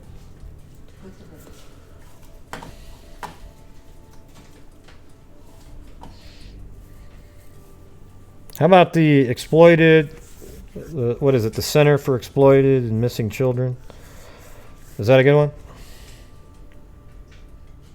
Okay, yeah, let's do that. I think that's the one I was kind of thinking of doing.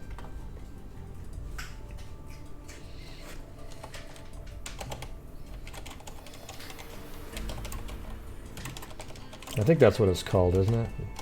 Maybe it's just... Yeah, isn't that it right there? This one? The National Center for Missing and Exploited Children, right? Okay, let's do this one.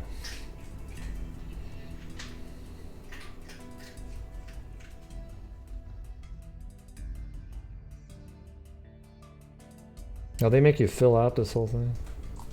Or can I just... Alright, I gotta fill it out over here. Well, actually I can do it.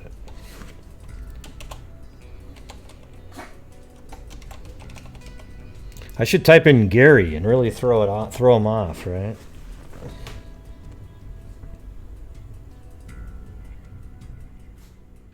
Well, where do I pick the amount though? Alright.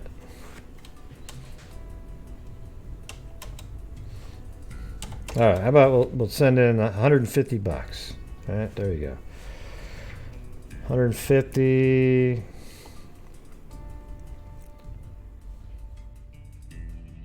I gotta sign into PayPal over here. I'm not tricking everybody. I'm not tricking everybody, all right?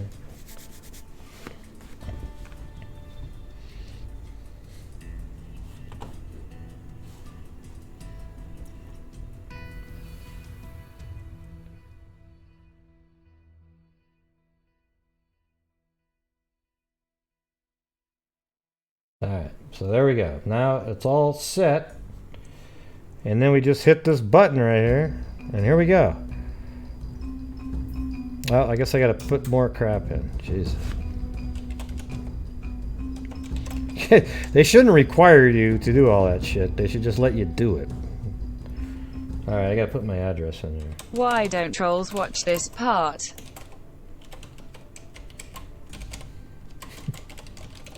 Well, they don't care. They don't do it. They just buy cheeseburger money. Let's see. What do we got here?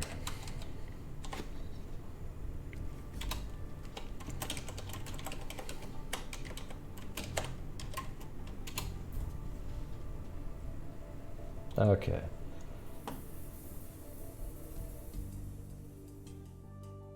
I was putting in my address there. It's pretty easy to get my address, but... Yeah, look, there you go. There it is right there. Was charged. Thank you for the donation. And boom, it went through, okay? So there you go, everybody. Thanks for supporting the channel, and it allows us to contribute to the, you know, I'm sure we'll donate something again later in the month. Sometimes we do a couple different times, you know. Been trying to do like 200 a month, so maybe we can do another 50 later on to some other... Spread it out a little bit. Maybe send some more to EquiSearch. All right. There you go. Boom. And thank you. You guys are what allow me to be able to do it. Hey, it's 2 cents. Yeah. Okay, so here we go. We're going to do the Dyatlov Pass.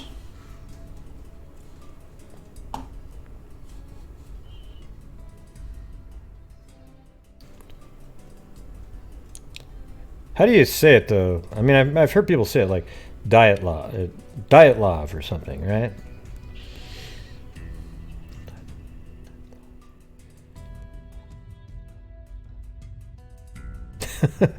I do need some rest. Dyatlov. Okay, so I'm saying it right. Dyatlov. Okay.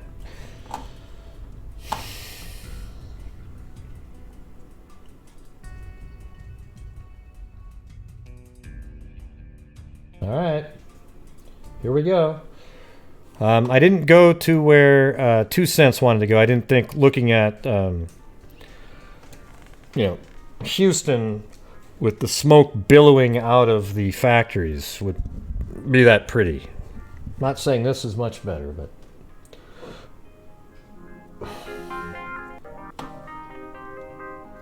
here, hold on. I like turning off the streets and everything. There we go.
Beautiful Houston!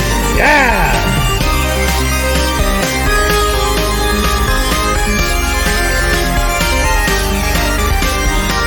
Wave, wave, wave!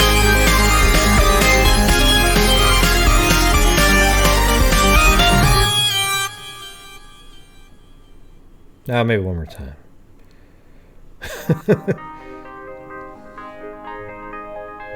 Wow, it's so freaky. Yeah, get it?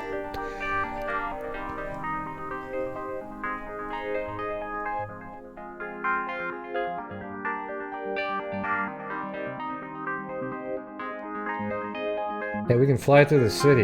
See how it goes. Oh, look at that. There she is, 2 Cents waving at us. Look at all that construction, too. Wow.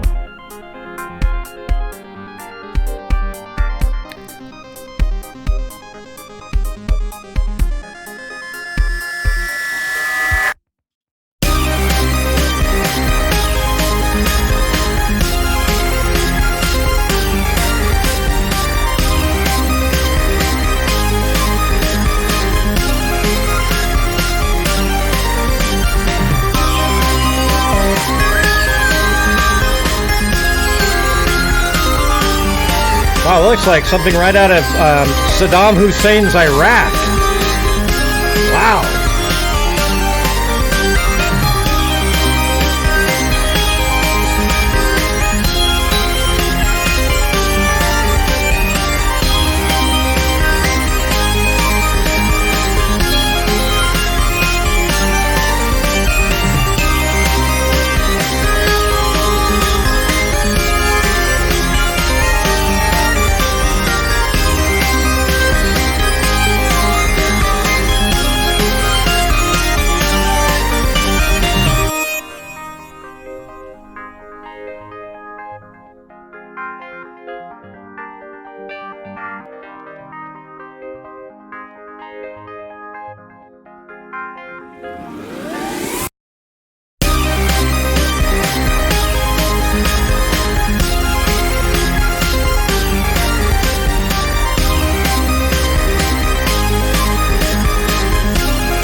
Yeah.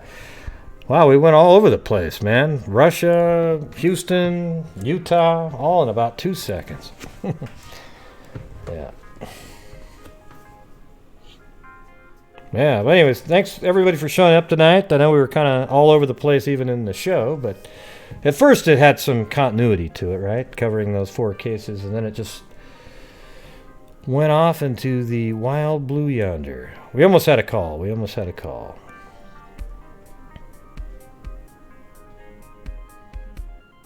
Thanks, Claudia.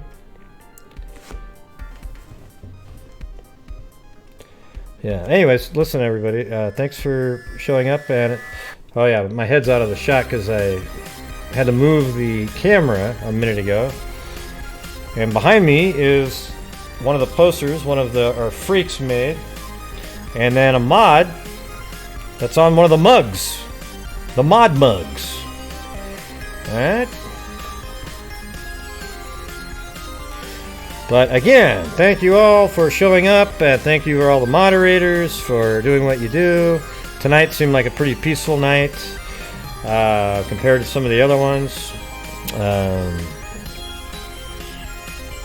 Thanks everybody for watching and participating. You know, even if you do type in a question I just answered 57,000 times, okay? I don't care. I just think it's funny. Yeah. But thank you guys, and that's it. So we'll probably see you guys tomorrow night. And until next time, everybody, be safe out there.